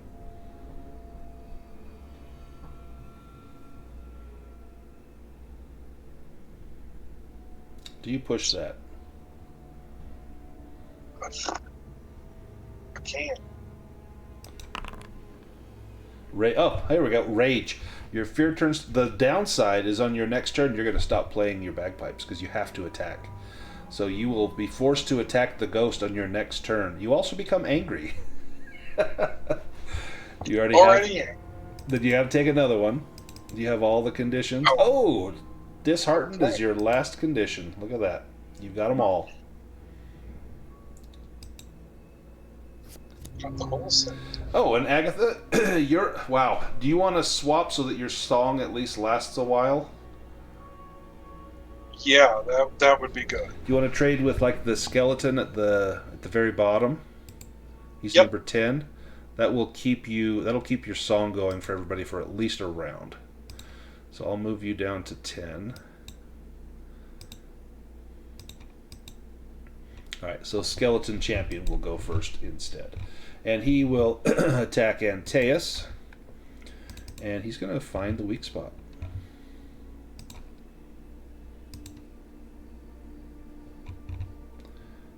And actually, no, he won't, because his weapon's broken, so he already has a Bane. He's just going to slash.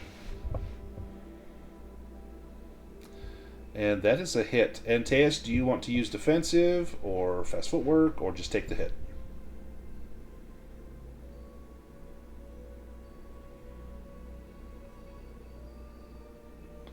Go ahead and make a parry.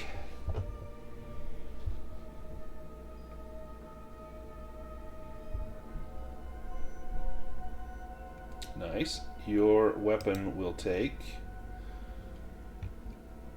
Oh goodness, 16 damage, which your Reynard's Retribution is 15, so it actually becomes broken. You can still use it, but you'll have a Bane with it until you fix it with a crafting roll. You can also move him 1 square and move yourself 1 square if you like. I didn't think this would be the hard battle, but this is like not even the boss. This one has been difficult. Do you stay where you are? Do you want to move the skeleton and move yourself? And you might be muted, Antaeus. I've not heard you for a bit. Yes, I was muted. Excellent. No, I'm going to stay where I am and keep him there. Perfect. The ghost will go. Let me see what the attack is, and then I'll pick a victim. Touch of Death. Okay, it's going to be one of the two of yous. I'll roll to see who. If it ends up being Agatha again, He's just got it out for you. Let's roll fate. Okay, Agatha. I swear it's a random generator. It's just Shittiest random generator I've ever seen. it's just meant to be. Now you can fast footwork this one because this is an attack. He's sticking his hand in you, so you can try to avoid this. Otherwise, you're going to take 2d10 damage as he grasps your heart, and then you'll become scared. And armor has no effect on this. Yeah, I'm gonna. Now, do you? Oof. Did you roll that with a boon for your song? No, I just had triple. What you call it? Roll a. Okay. Roll it with a. Okay. Let's see. If that was with a boon, we would have taken the 5, so that would have been a success. So you can move 1 square and you avoid the attack.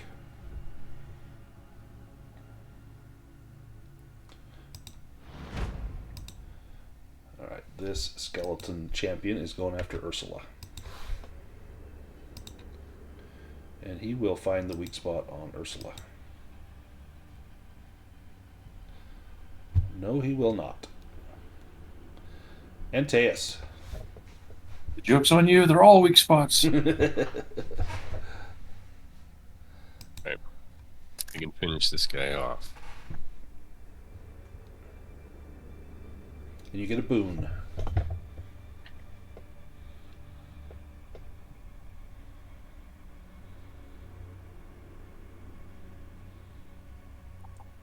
Oh, no. Roll on the mishap table. But that's... Oh, I guess so. The boon and the bane... Okay. Yeah, it canceled out. Because your weapon's broken, so it cancels. Oh, shit. Now, if it's already broken, I think it's... Okay, it's... I'm going to say it's unusable right now. You can still repair it, because this is kind of a campaign weapon. So you can still repair it, but it is... So you're going to have to start using that tooth. You cannot use Reynard's Retribution. And you get a... Give me a will roll as well.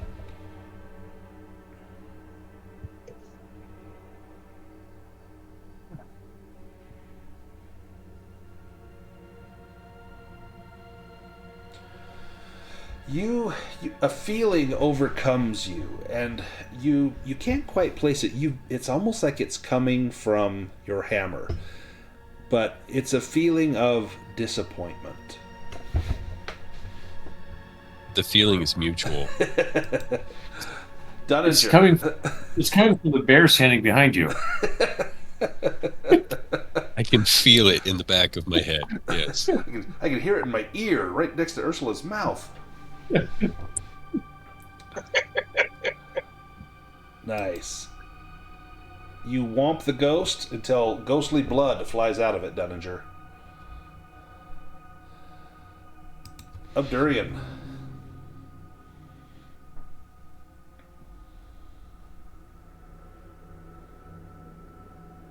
Oh. I can't wait to see how ineffective this is.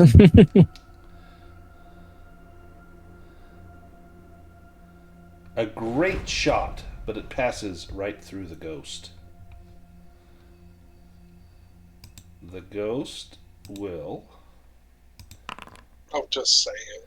The ghost will scream. Oh. Everyone within 10 meters must make a will roll to resist fear, and I think this... Let's see, the ghost is going to move over 1. So let me see who that's going to be.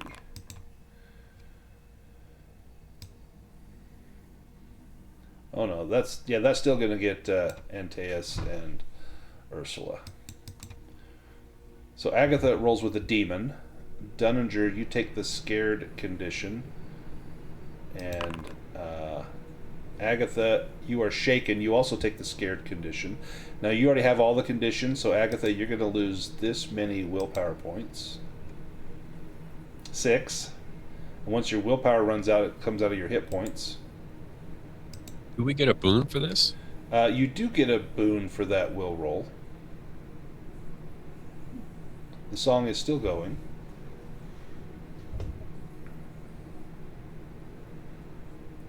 Ursula and Antaeus, you are good. Ursula. Will you shut up? I'm trying to kill this ghost, or this skeleton.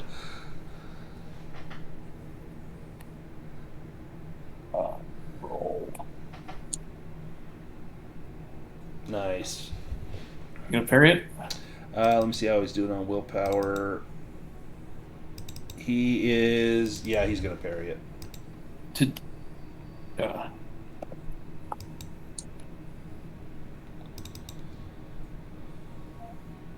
$18. That's not enough to get through a large shield. But if he has a medium shield, that might do it.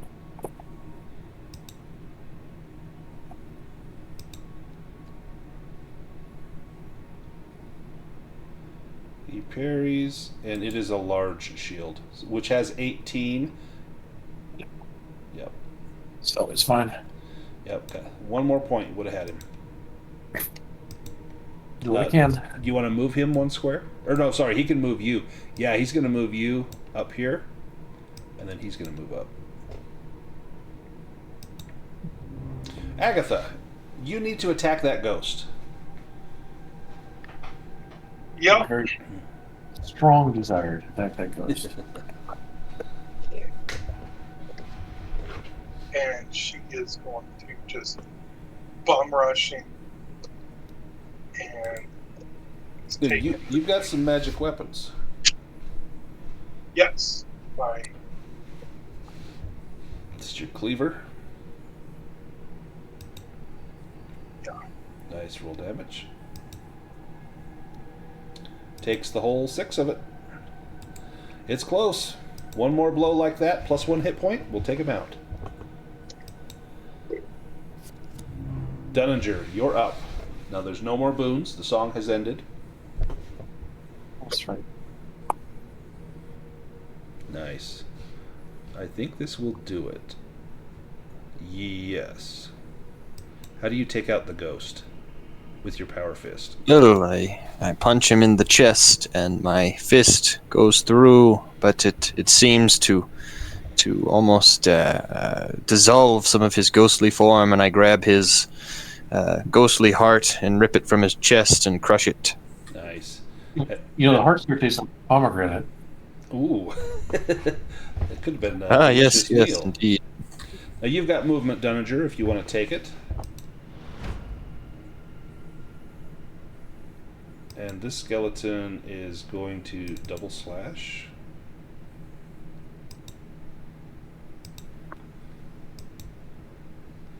He's got a bane with his sword. But he's still going to do it. So he rolls the attack. And that's a hit. Ursula, do you take it? And Antaeus, do you take it? Or do you defensive it?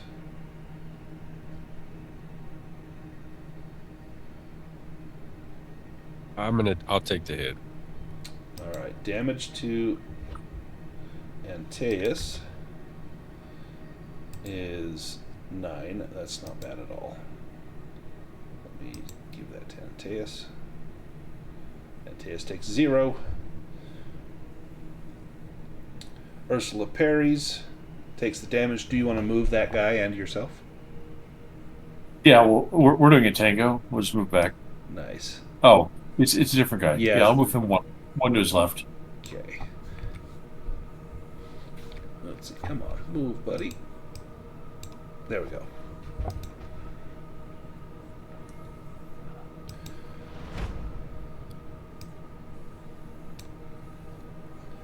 You guys are just doing the grand loop Now here.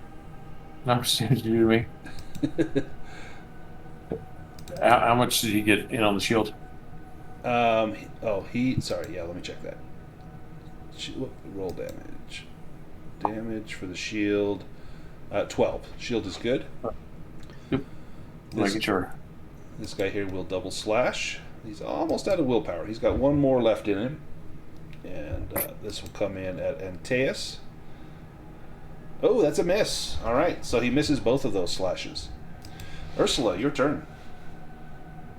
About damn time. I think I'm gonna try. I'll switch targets and get this guy off of Antaeus. Maybe. Oh, nope. No! No. I'll switch targets to Antaeus. Oh, let's see how far you toss your weapon.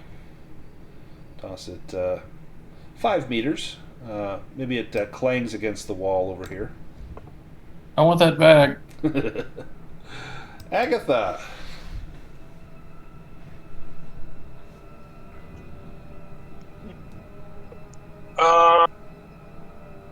Where's this dude at? He's clear over there. Yeah, she can reach. You can move past Dunninger if you want to go up there. You and all your conditions.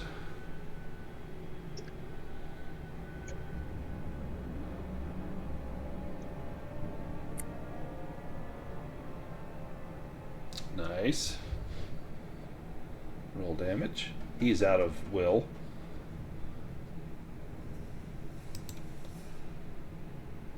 How do you take him out? I just run up and stab him in that little crease right between the cod piece and the breastplate. Oh, right in where his bladder would be. Abdurian.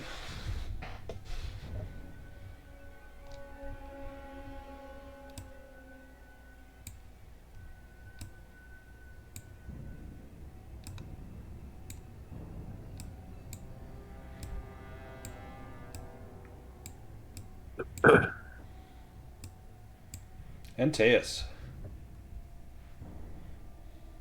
Right.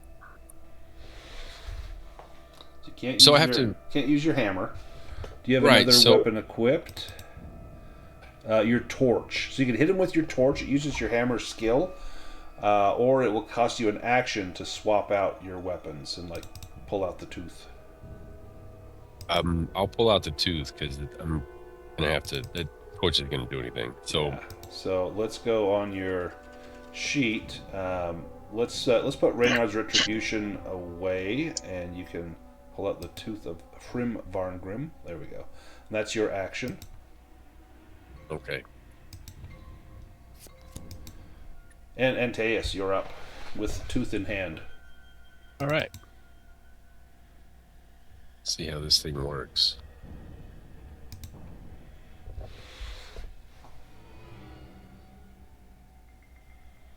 So, okay. It's not showing up as me being able to attack with the tooth, though. It's still showing Reynard's Retribution. On the HUD or on your character sheet? On the HUD. I show the Yeah. tooth. There we go. Yeah, I should yeah, refresh it. yeah. Sorry. Okay. With the HUD when you change weapons, yeah. Yeah. There we go.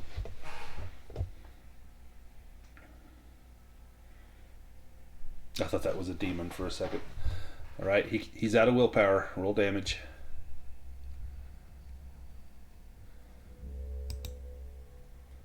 Ooh, almost down. He's sitting on 6 hit points.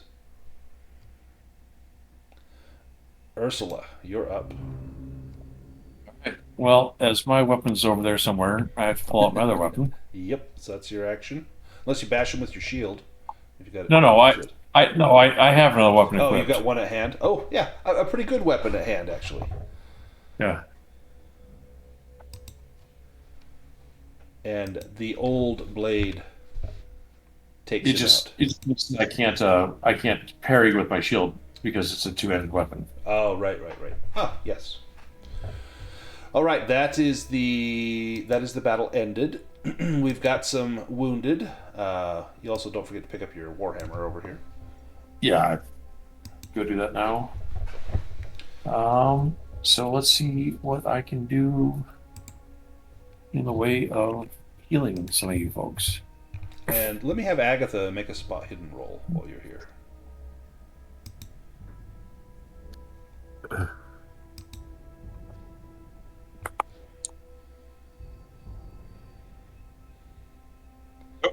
Nope. You know there's got to be stuff here, but you're not seeing it. These guys have long swords, large shields, and chainmail. If anyone wants any of those, I want a large shield. let me drop that into the Nice. chat. Let me make sure. I'm pretty certain that what this is, but I'll double check. Antaeus succeeds on a spot hidden roll. Alright, so this one goes to Antaeus. Come on. Stop it. There we go. And a D100. Yeah, I don't think it works that way. You find a set of night black chainmail. This chainmail, it's as dark as midnight and as silent as the dead. This enchanted chainmail offers additional protection, 5 points of armor, as well as it removes the bane on sneaking.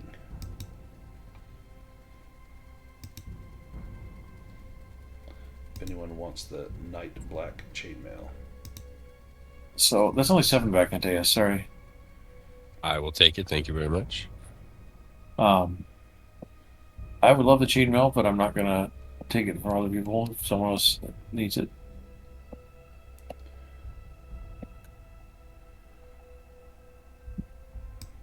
There's Go ahead. also there's a bow in here, as well as a gold ring, a gold amulet, and 3 gold coins. And that bow is an enchanted bow. It's a master-crafted bow that deals 2d5 instead of the 1d10 damage. So the minimum damage is a little higher.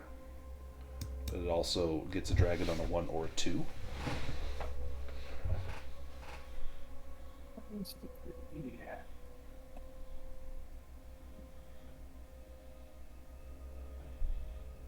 Alright, so this will go to Abdurian.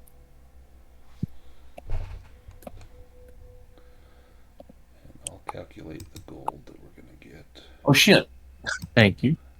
No, I can't heal you, can I? Oh, you're no. right. Yeah, Yeah, yeah. you have to get warm. Right. Well, So- Dorian just leaves, I guess. Well, I mean, we can set you on fire. He's shaved his fur off for the tattoos, though. I guess it's not like you can't set him on fire anyway. So you did see fire in the room that the ghost came out of. Well, I'm not keen to go in there, am I? The ghost came out of it. So there's 152 gold coins worth of gold in that chest right there. So that's 7 walls go to Abdurian. Sorry about that. I forgot I couldn't hear you. And that's like the 2 worst rolls I've had in 3d6 in a long time. So But yeah, come here. Come warm yourself by the fire. What the hell's the ghost need a fire for? it looks like Huh? some sort of magical fire. It's probably safe. So there's 30 gold each in treasure. Plus, did anyone take the chainmail, the bow, and what else was there? The night black chainmail or the bow +1. Yeah, I've lost me. Am I on the wall somewhere? Does where are you? I don't know. Let me. He's in the room. Please. I'll pull a new token out for you. Oh, there you are. Sorry. You were under Antaeus. Oh, okay.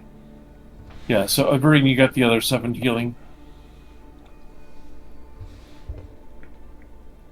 So yeah, here next to the fire, you're able to warm up. Oh, sorry. I meant Antaeus got the other 7 healing because I can't heal Abdurian. Yes, I did get it. And I think you need to warm up for a stretch. And so we'll spend 15 minutes in here. So if we have is Power Fist, is that for a stretch and Stone Steel? Yeah, both my spells will run out, but Yep. that's okay. So spells will run out. You could also do a stretch rest in here, in this room. So the large shield comes over. Does Abdurian want the bow +1? It's an enchanted bow. You won't have the same problem you had with the ghost. It's a short bow, I think, instead of a long bow. Well, yeah, he's more of a longbow guy, but I guess beggars can't be choosers.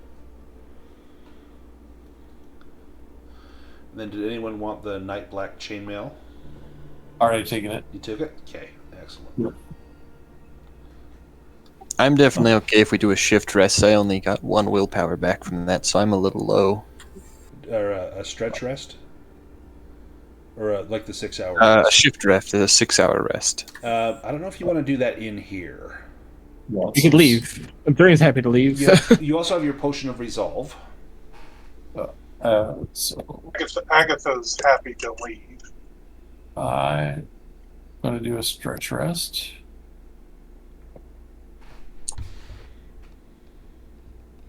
That's good. Then I'll do a round rest while we're at it. I'll deal with it. Okay. So Abdurian's warm now, right? Yes. All right. So now I can heal Abdurian. Yes, I would not mind leaving. I think that it might be good to camp out. I got only 2 hit points on that 2d6 from the Potion of Resolve. Or 2 willpower points. Yeah, but you can always use power from the body, right?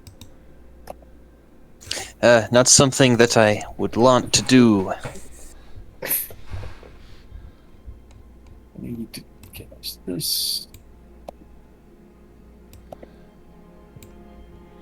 And you could leave and rest and come back in, or you could just leave and maybe you take the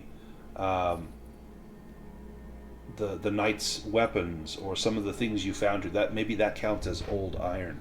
You did see some chains in here that some of the skeletons were bound with. Perhaps that will count as old iron. 13 back to Abdurian. You?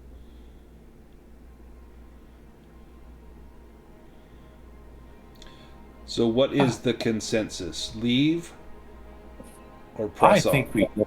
I think we go for it. I would say leave and then come back if we want, but Abdurian's got like every condition under the sun and didn't get to rest, so... Yeah, and during this shift rest, I spend time with my Momento to get rid of both conditions. Excellent. What about Agatha? What does Agatha think? Oh, I would love nothing more than to be under the sky right now. And Antaeus? She's got Oh, sorry, go ahead. 4 conditions and no willpower. Yeah, any more conditions you start... or I guess you recovered some, but otherwise you're losing hit points. Yeah, and those bagpipes sound horrible without willpower. They sound horrible with willpower, but they sound less horrible. Yeah. Well, Antaeus, seeing the condition of his patriots here, would acquiesce to perhaps leaving and coming back. And if we do want to rest in here, I can magically lock a door that might help keep us safe.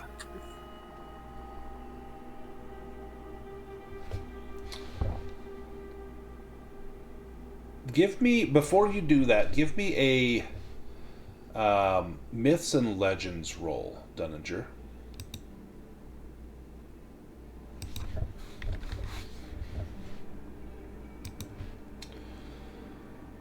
You know that a defeated ghost is only banished for 1 shift, after which time it returns. The only way to banish a ghost permanently is to cast Purge or solve whatever problem keeps it bound to the world of the living. If you do a shift rest in this room, there's a really good chance the ghost will come back. Well, perhaps we could go back to that room with the vials and the potions. That seemed like a safer room, and hopefully the ghost wouldn't venture that far.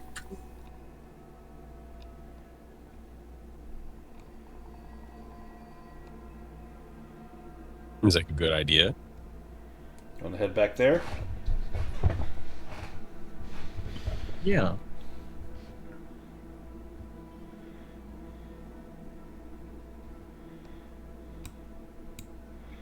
Just follow the blood.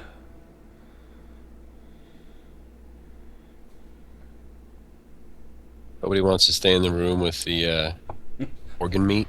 Nope.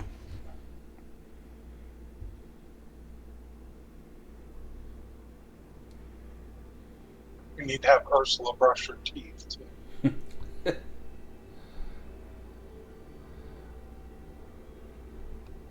Is this the room we're staying in? This one up here? Yes, if we stay in here, I can use my lock spell on both of these doors, and hopefully that will keep us a bit safer than if they were just open. I'm going to roll a die. You can all undertake a shift rest. Okay. And yep, no one locked the door to the ghost room. Perfect.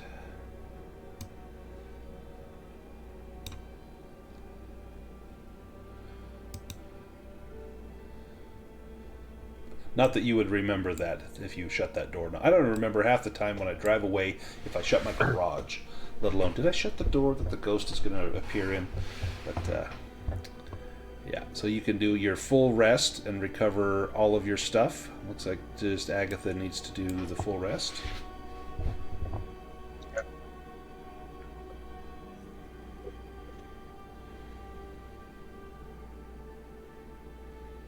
And then you may continue to press on.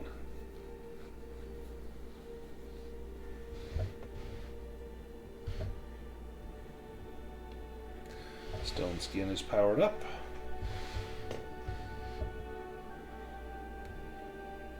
How long does your armor last, Abdurian? It's just a stretch. It's like stone skin. Okay. Do you reactivate it as well, or wait until we get into danger? It's a free action, so he typically waits until he needs to use it. Okay. I'll move Agatha along.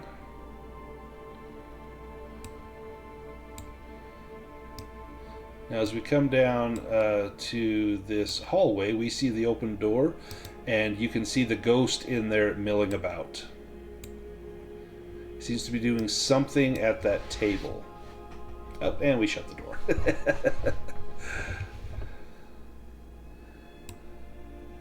Leave the ghost to his own problems, and we'll stick to ours.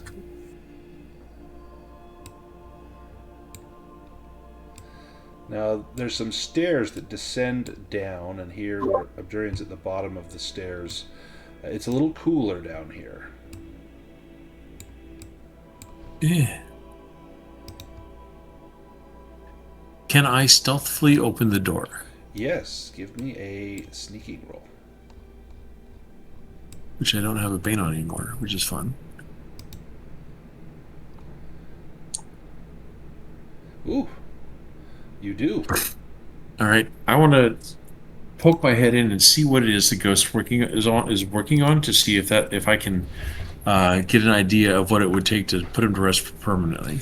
Yeah, give me a spot hidden roll. Ah, damn it, Spot. This is ever your bane. You can't quite tell at first glance. The ghost is doing something. There's that altar with the burning flames. The ghost is doing something there. It's like it's doing the same motion over and over, like it's trying to maybe some sort of spell or something, and it's just not working. Right. Well, I'll figure it out later.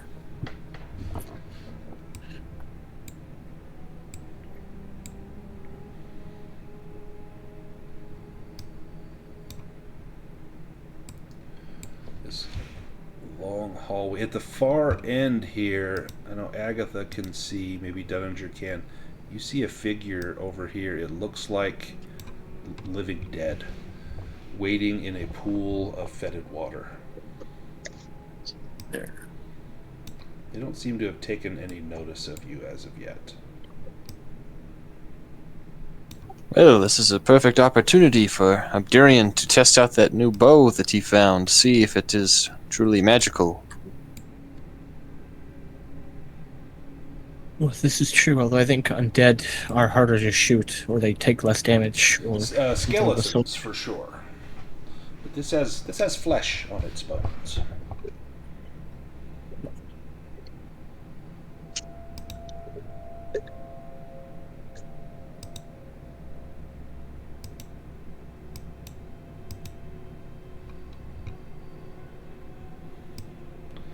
Agatha is the first in the water. Hey, what's this, guys?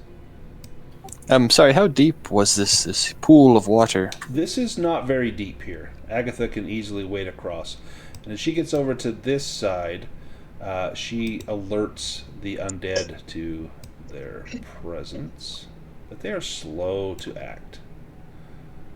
Let me grab everyone here. Drag us into combat. Let me shuffle the cards. Alright, go ahead and draw cards.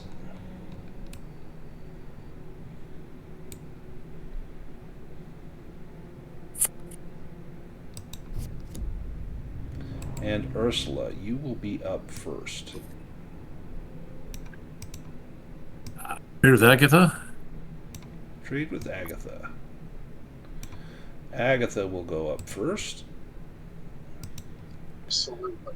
I'm going to start my song, and we're going to go with Banes this time. Ooh. Now these are monsters. Banes won't affect monsters. Oh, okay. I thought they were just... Well, some of these are skeletons. Actually, never mind. These are skeletons. I thought they were... Okay, hold on. These are skeletons, not living dead. Obdurian, you were correct. Your bow will...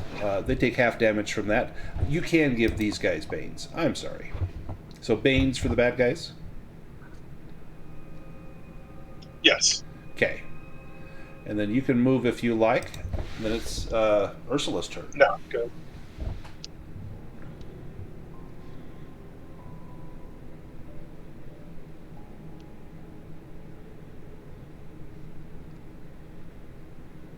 Going. Hammer time. Just like, we tell the trouble picking it up again. Mm. Oh! Apparently it's still slippery. Yeah, weapon gets stuck as it punches down into that sludge, that sucking mud down there. Gets stuck in that mud. That'll work. That's lovely. Antaeus.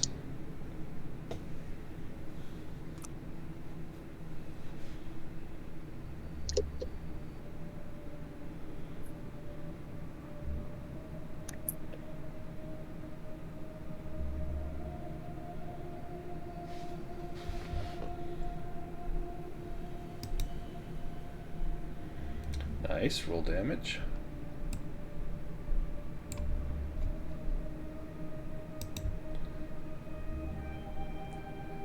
How do you destroy that skeleton with that tooth?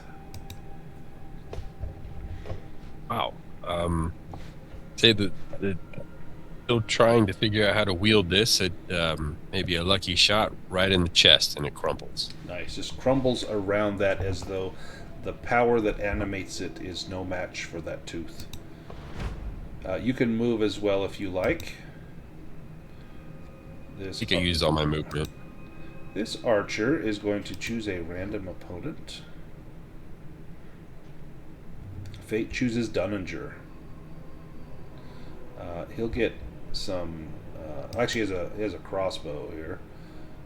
He has long range, and actually he's going to have to move a little because he's obscured by a wall here. We'll move up. There we go. That way the range is better. Still gets a Bane, and that is a fail on Dunninger. This guy will come up, and I'll choose a random foe for him. Obdurian. And crossbow.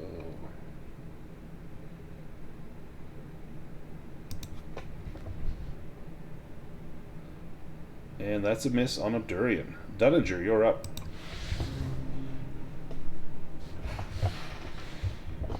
I will stride through the water and It's in quotation marks, water. Yes, begin casting a spell.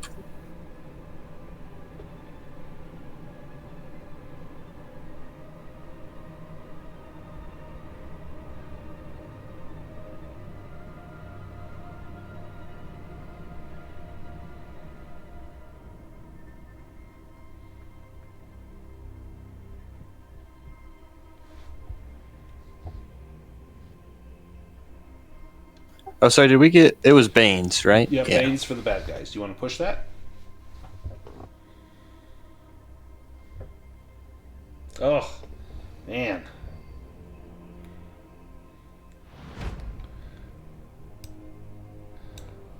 Let's see.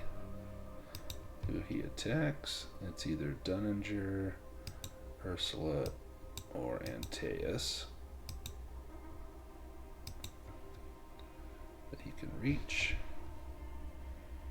Goes for Ursula. And with a short sword, we'll try to find the weak spot. Actually, no, because he already gets a Bane. He'll just slash. Add a Bane. Oh, well, that's a hit with a 4. Do you parry, take it, or defense it, or evade? You know, I've got this large shield. I want to, Yeah, go try ahead it and. out. No.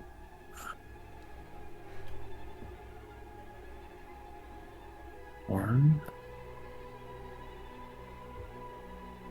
Where's the guy at? He is right there. Oh, I can't see him. He's hidden behind something. Let me move him. I can move him. There, now you can see him. Yeah, I have to target him so I can click on parry. Oh! Yeah, you get a free attack that he cannot parry or dodge. You can bash him with that shield. No, I blocked his short sword so I could open up for my Nice. hammer, but I failed. He does this much damage. 7 to your shield. Your shield is fine. Yep. This guy will step up. Nope, he can go that far. And who will he attack?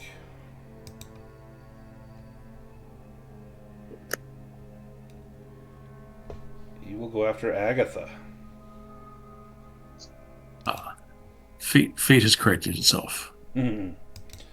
Adds an extra. He is not a fan of bagpipe music. And he misses. No, just Agatha. Abdurian, you're up.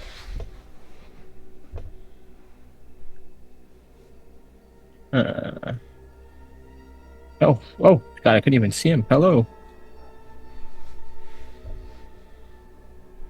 Well, let's just punch him, I suppose. I don't know what this wall is here. Let me get rid of this wall. That serves no purpose. There we go.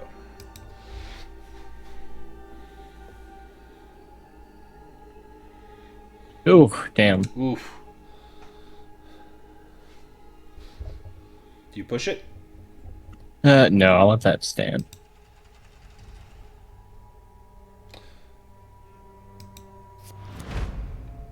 Alright, Skeleton Archer. Picks a target.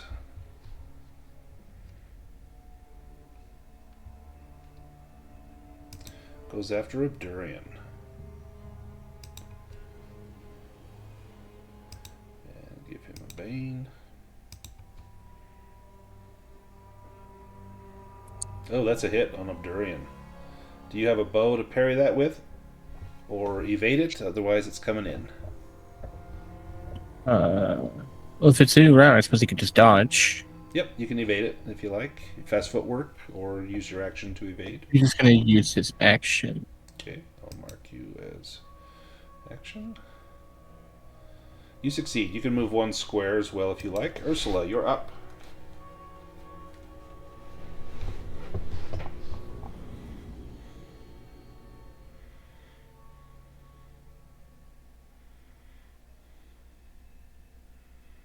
Oh, shit. Sorry. Nope.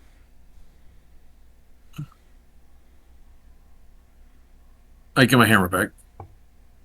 Oh, yeah. Perfect. You have your hammer. You can Yep. move as well if you like. If not, Agatha. Nah. I'll see you. Do you keep the song going? Do you want to trade with someone lower down? Yes, I will trade with Antius. All right. And I'm also going to play from the green room. All right, Antaeus, you're up.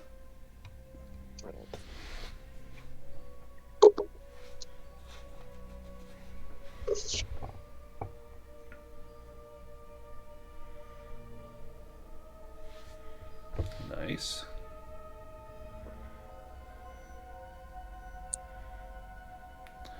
Oof.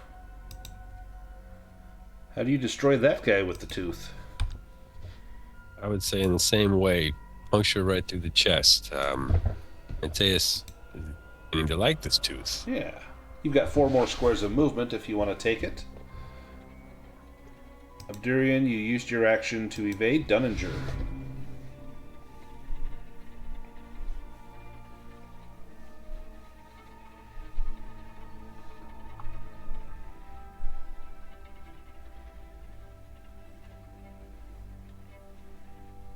I think I've got the enunciation correct this time. I'll try a mental strike again.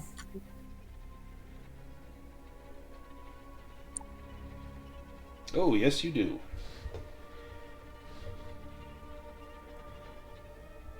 Alright, so I believe he takes that much damage and is thrown back the same distance. Let me double check, though.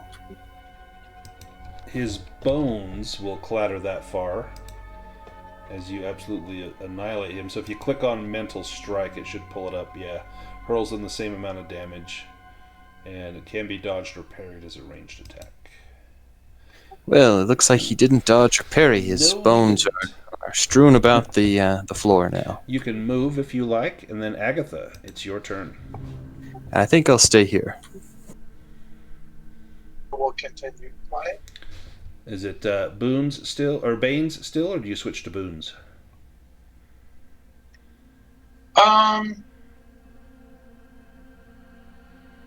We'll go Bones. All right, Boons it is. Get this done. This archer will fire at Dunninger.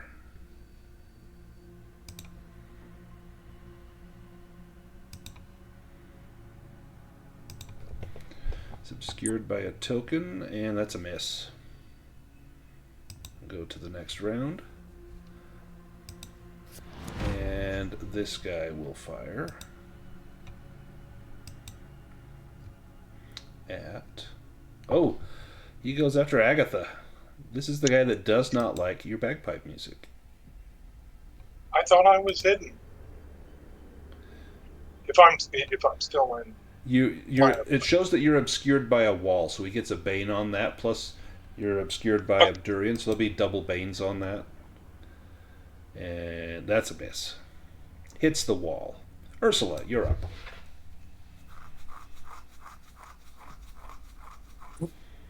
All right. Yay.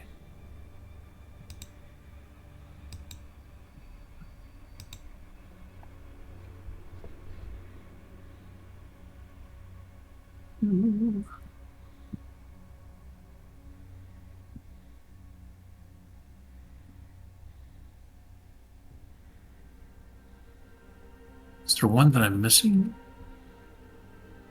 No? All right. I'll use my full movement to dash. Perfect. Agatha. I will switch with Abdurian. Abdurian, you're up.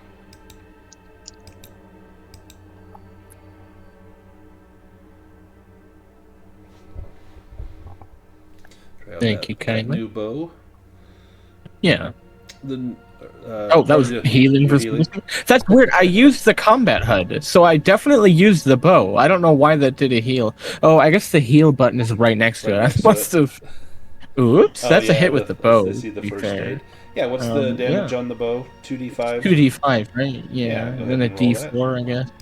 But it doesn't. Is that with crossbows that it doesn't work, or is that all bows? With crossbows, you don't add agility, but regular bows you do. So 2d5 plus 1d4. So total of 11. He takes half, he'll take 5. And he has leather armor, so he'll take 4. Nice. Excellent. He will draw out a dagger, and he's going to go after Ursula. And he will find the weak spot on Ursula.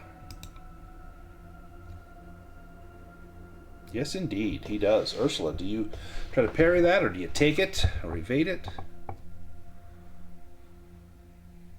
Parry it. Nope. You're right. No, not that one. That one. There we go.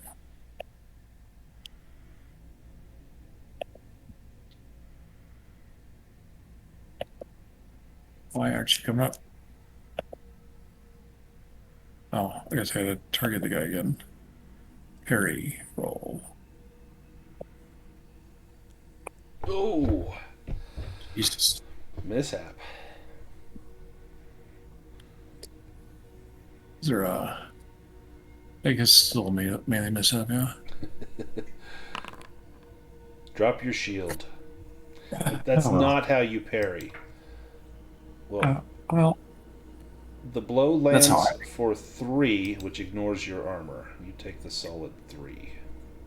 I was disappointed. Yeah. And Teus. Huh? Well, if I stopped hanging out with you, I'd be better. You guys are busting your stuff, flinging it away. I'm contagious that way. And other ways, too. Guess I'm gonna have to double move. I can't quite get there. Oh, Yeah. that'll be my. That's your action. Agatha, you're up. He'll continue to play. Dunninger.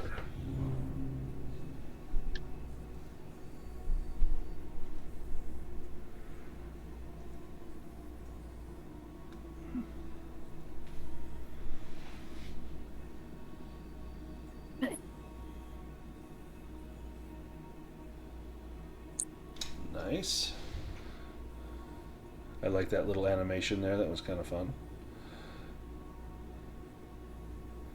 You deal the damage. Nice. And badly wounded. 3 more hit points in that guy. And they'll be thrown back the same Ooh. distance from that spell. I'll put him right there. Perfect. Thank you.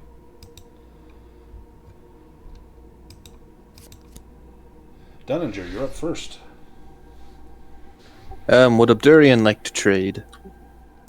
Yeah, he can get up there, I suppose. There's also that one at range. He wouldn't say no. Abdurian's up.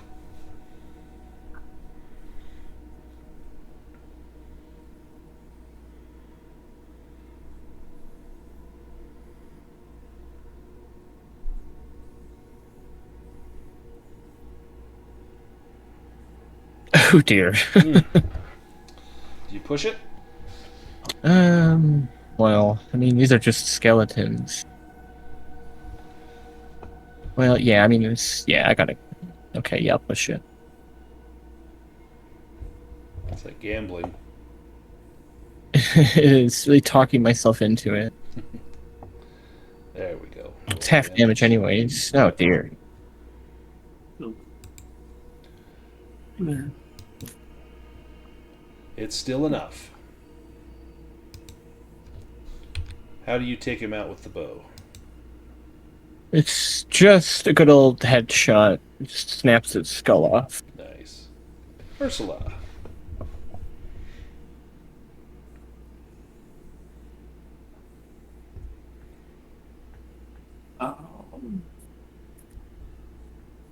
Well,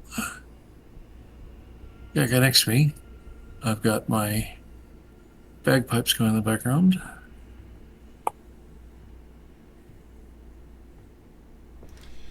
Nice. Ooh, that will do it. How do you obliterate that poor skeleton? Since I have my nice little hammer and no shield, I just go ahead and uppercut to the chin. Nice. The battle is over. Your side has won. Then I pick up my shield again. Excellent. Yes, we gotta stop dropping these things. Now we're getting close. Well, we're past the time we normally stop. I wanted to go a little bit longer. We've got an extra 15 minutes. I think, Antaeus, you could only go a little bit longer. Do we want to stop here and do some experience? Do you want to explore a little more? We don't have time for another battle, but we could always get into a spot where there is a battle, or you could search here and then maybe we finish here. What's the feeling for everyone? Or I think, and Taya, specifically you, I think you were the one that had more of a time constraint. And Ursula's playing. It's measles you got from eating that pomegranate. Oh, in fact, give me a Constitution roll. I forgot about that. Sure. Hey, what are you doing? That Banshee. No. It's like there's something stuck on my keyboard or something, because as I hover over it, the cheek keeps moving. There we go. I'm feeling very constitutional. Yep, feeling constitutional. You've had better days. Something didn't quite sit right in your tummy, but you're okay. Antaeus, what do you say? How much more time do you have? I've got until the half hour. So like 12 more minutes. I'm sorry. Yeah, that's all. Let's probably go ahead and end here, and we'll do some experience points and stuff. So we will, next time we pick up, we will start from this point. There's not a whole lot more to go. We're pretty close, so we should be able to finish this. Maybe an hour we'll finish the tomb, and then go back and forge the Twilight Steel for next time. So let's go ahead and look at the questionnaire for experience points. I'll go ahead and we can read that off. And then you can decide how many points you get. You're also welcome to do my house rule of just taking 5 that I get from the solo rules. Here's the questions. Did you participate in the session? Did you explore a new location? Did you defeat one or more dangerous adversaries? Those are all true. Did you overcome an obstacle without using force? We did sneak past the ghost the second time. You did get past the ghost. And you actually went and slept somewhere else instead of sleeping in that room with the ghost. And then did you give in to your weakness? Now, I know for Agatha, you did not want to stay indoors. You specifically made a mention of, like, I want to get out from under here. So I'm going to say yes for your Child of the Wild. But we'll let everyone go ahead and assume their points that they earned. And then Agatha, since you have started rolling already, I'll let you, as soon as you're ready, roll the rest of your improvements. That one was a mistake. I was trying to take it off. So Brandon, yes. I'm going to go ahead and remove my weakness from this one. Okay. Because I can't continue to get angry if I'm going to, also be like the tank and the healer. Right. So I have learned to control my anger. So that means that next time I will have only 4. I get 6 this time, but I only have 4 next time, and we'll have to come up with new weakness for me. Okay. You're welcome to come up with one, or we can randomly roll on a table, or we can come up with something story specific. Yeah, we'll figure it out based on what happens next week, Okay. I think. Excellent. Well, Agatha, you got your evade up to 18. That means you get a heroic ability. So you'll get to choose one. Yay! And we can plop it on there. So congratulations and well done.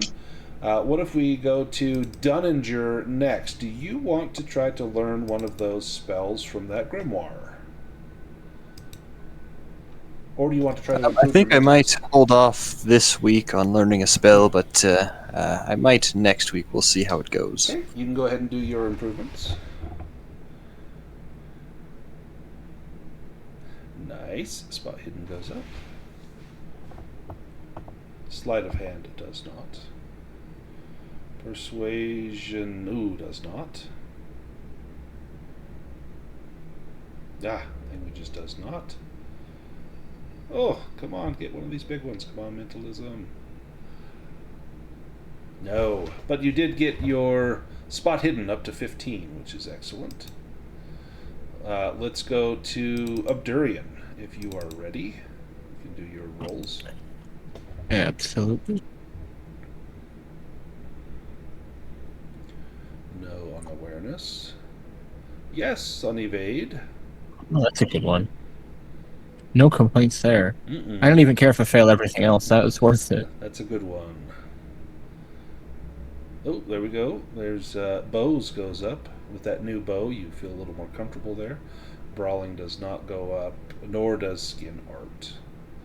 Excellent. I can't complain. 2/16. Not bad at all. Let's go to Antaeus, if you are ready.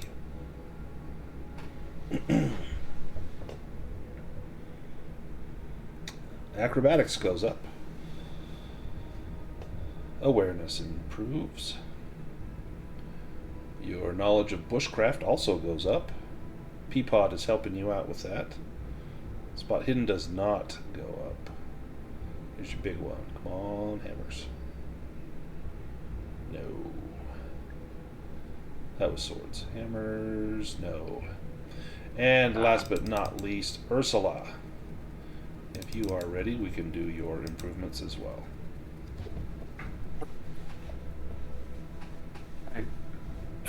Healing. No. Nope.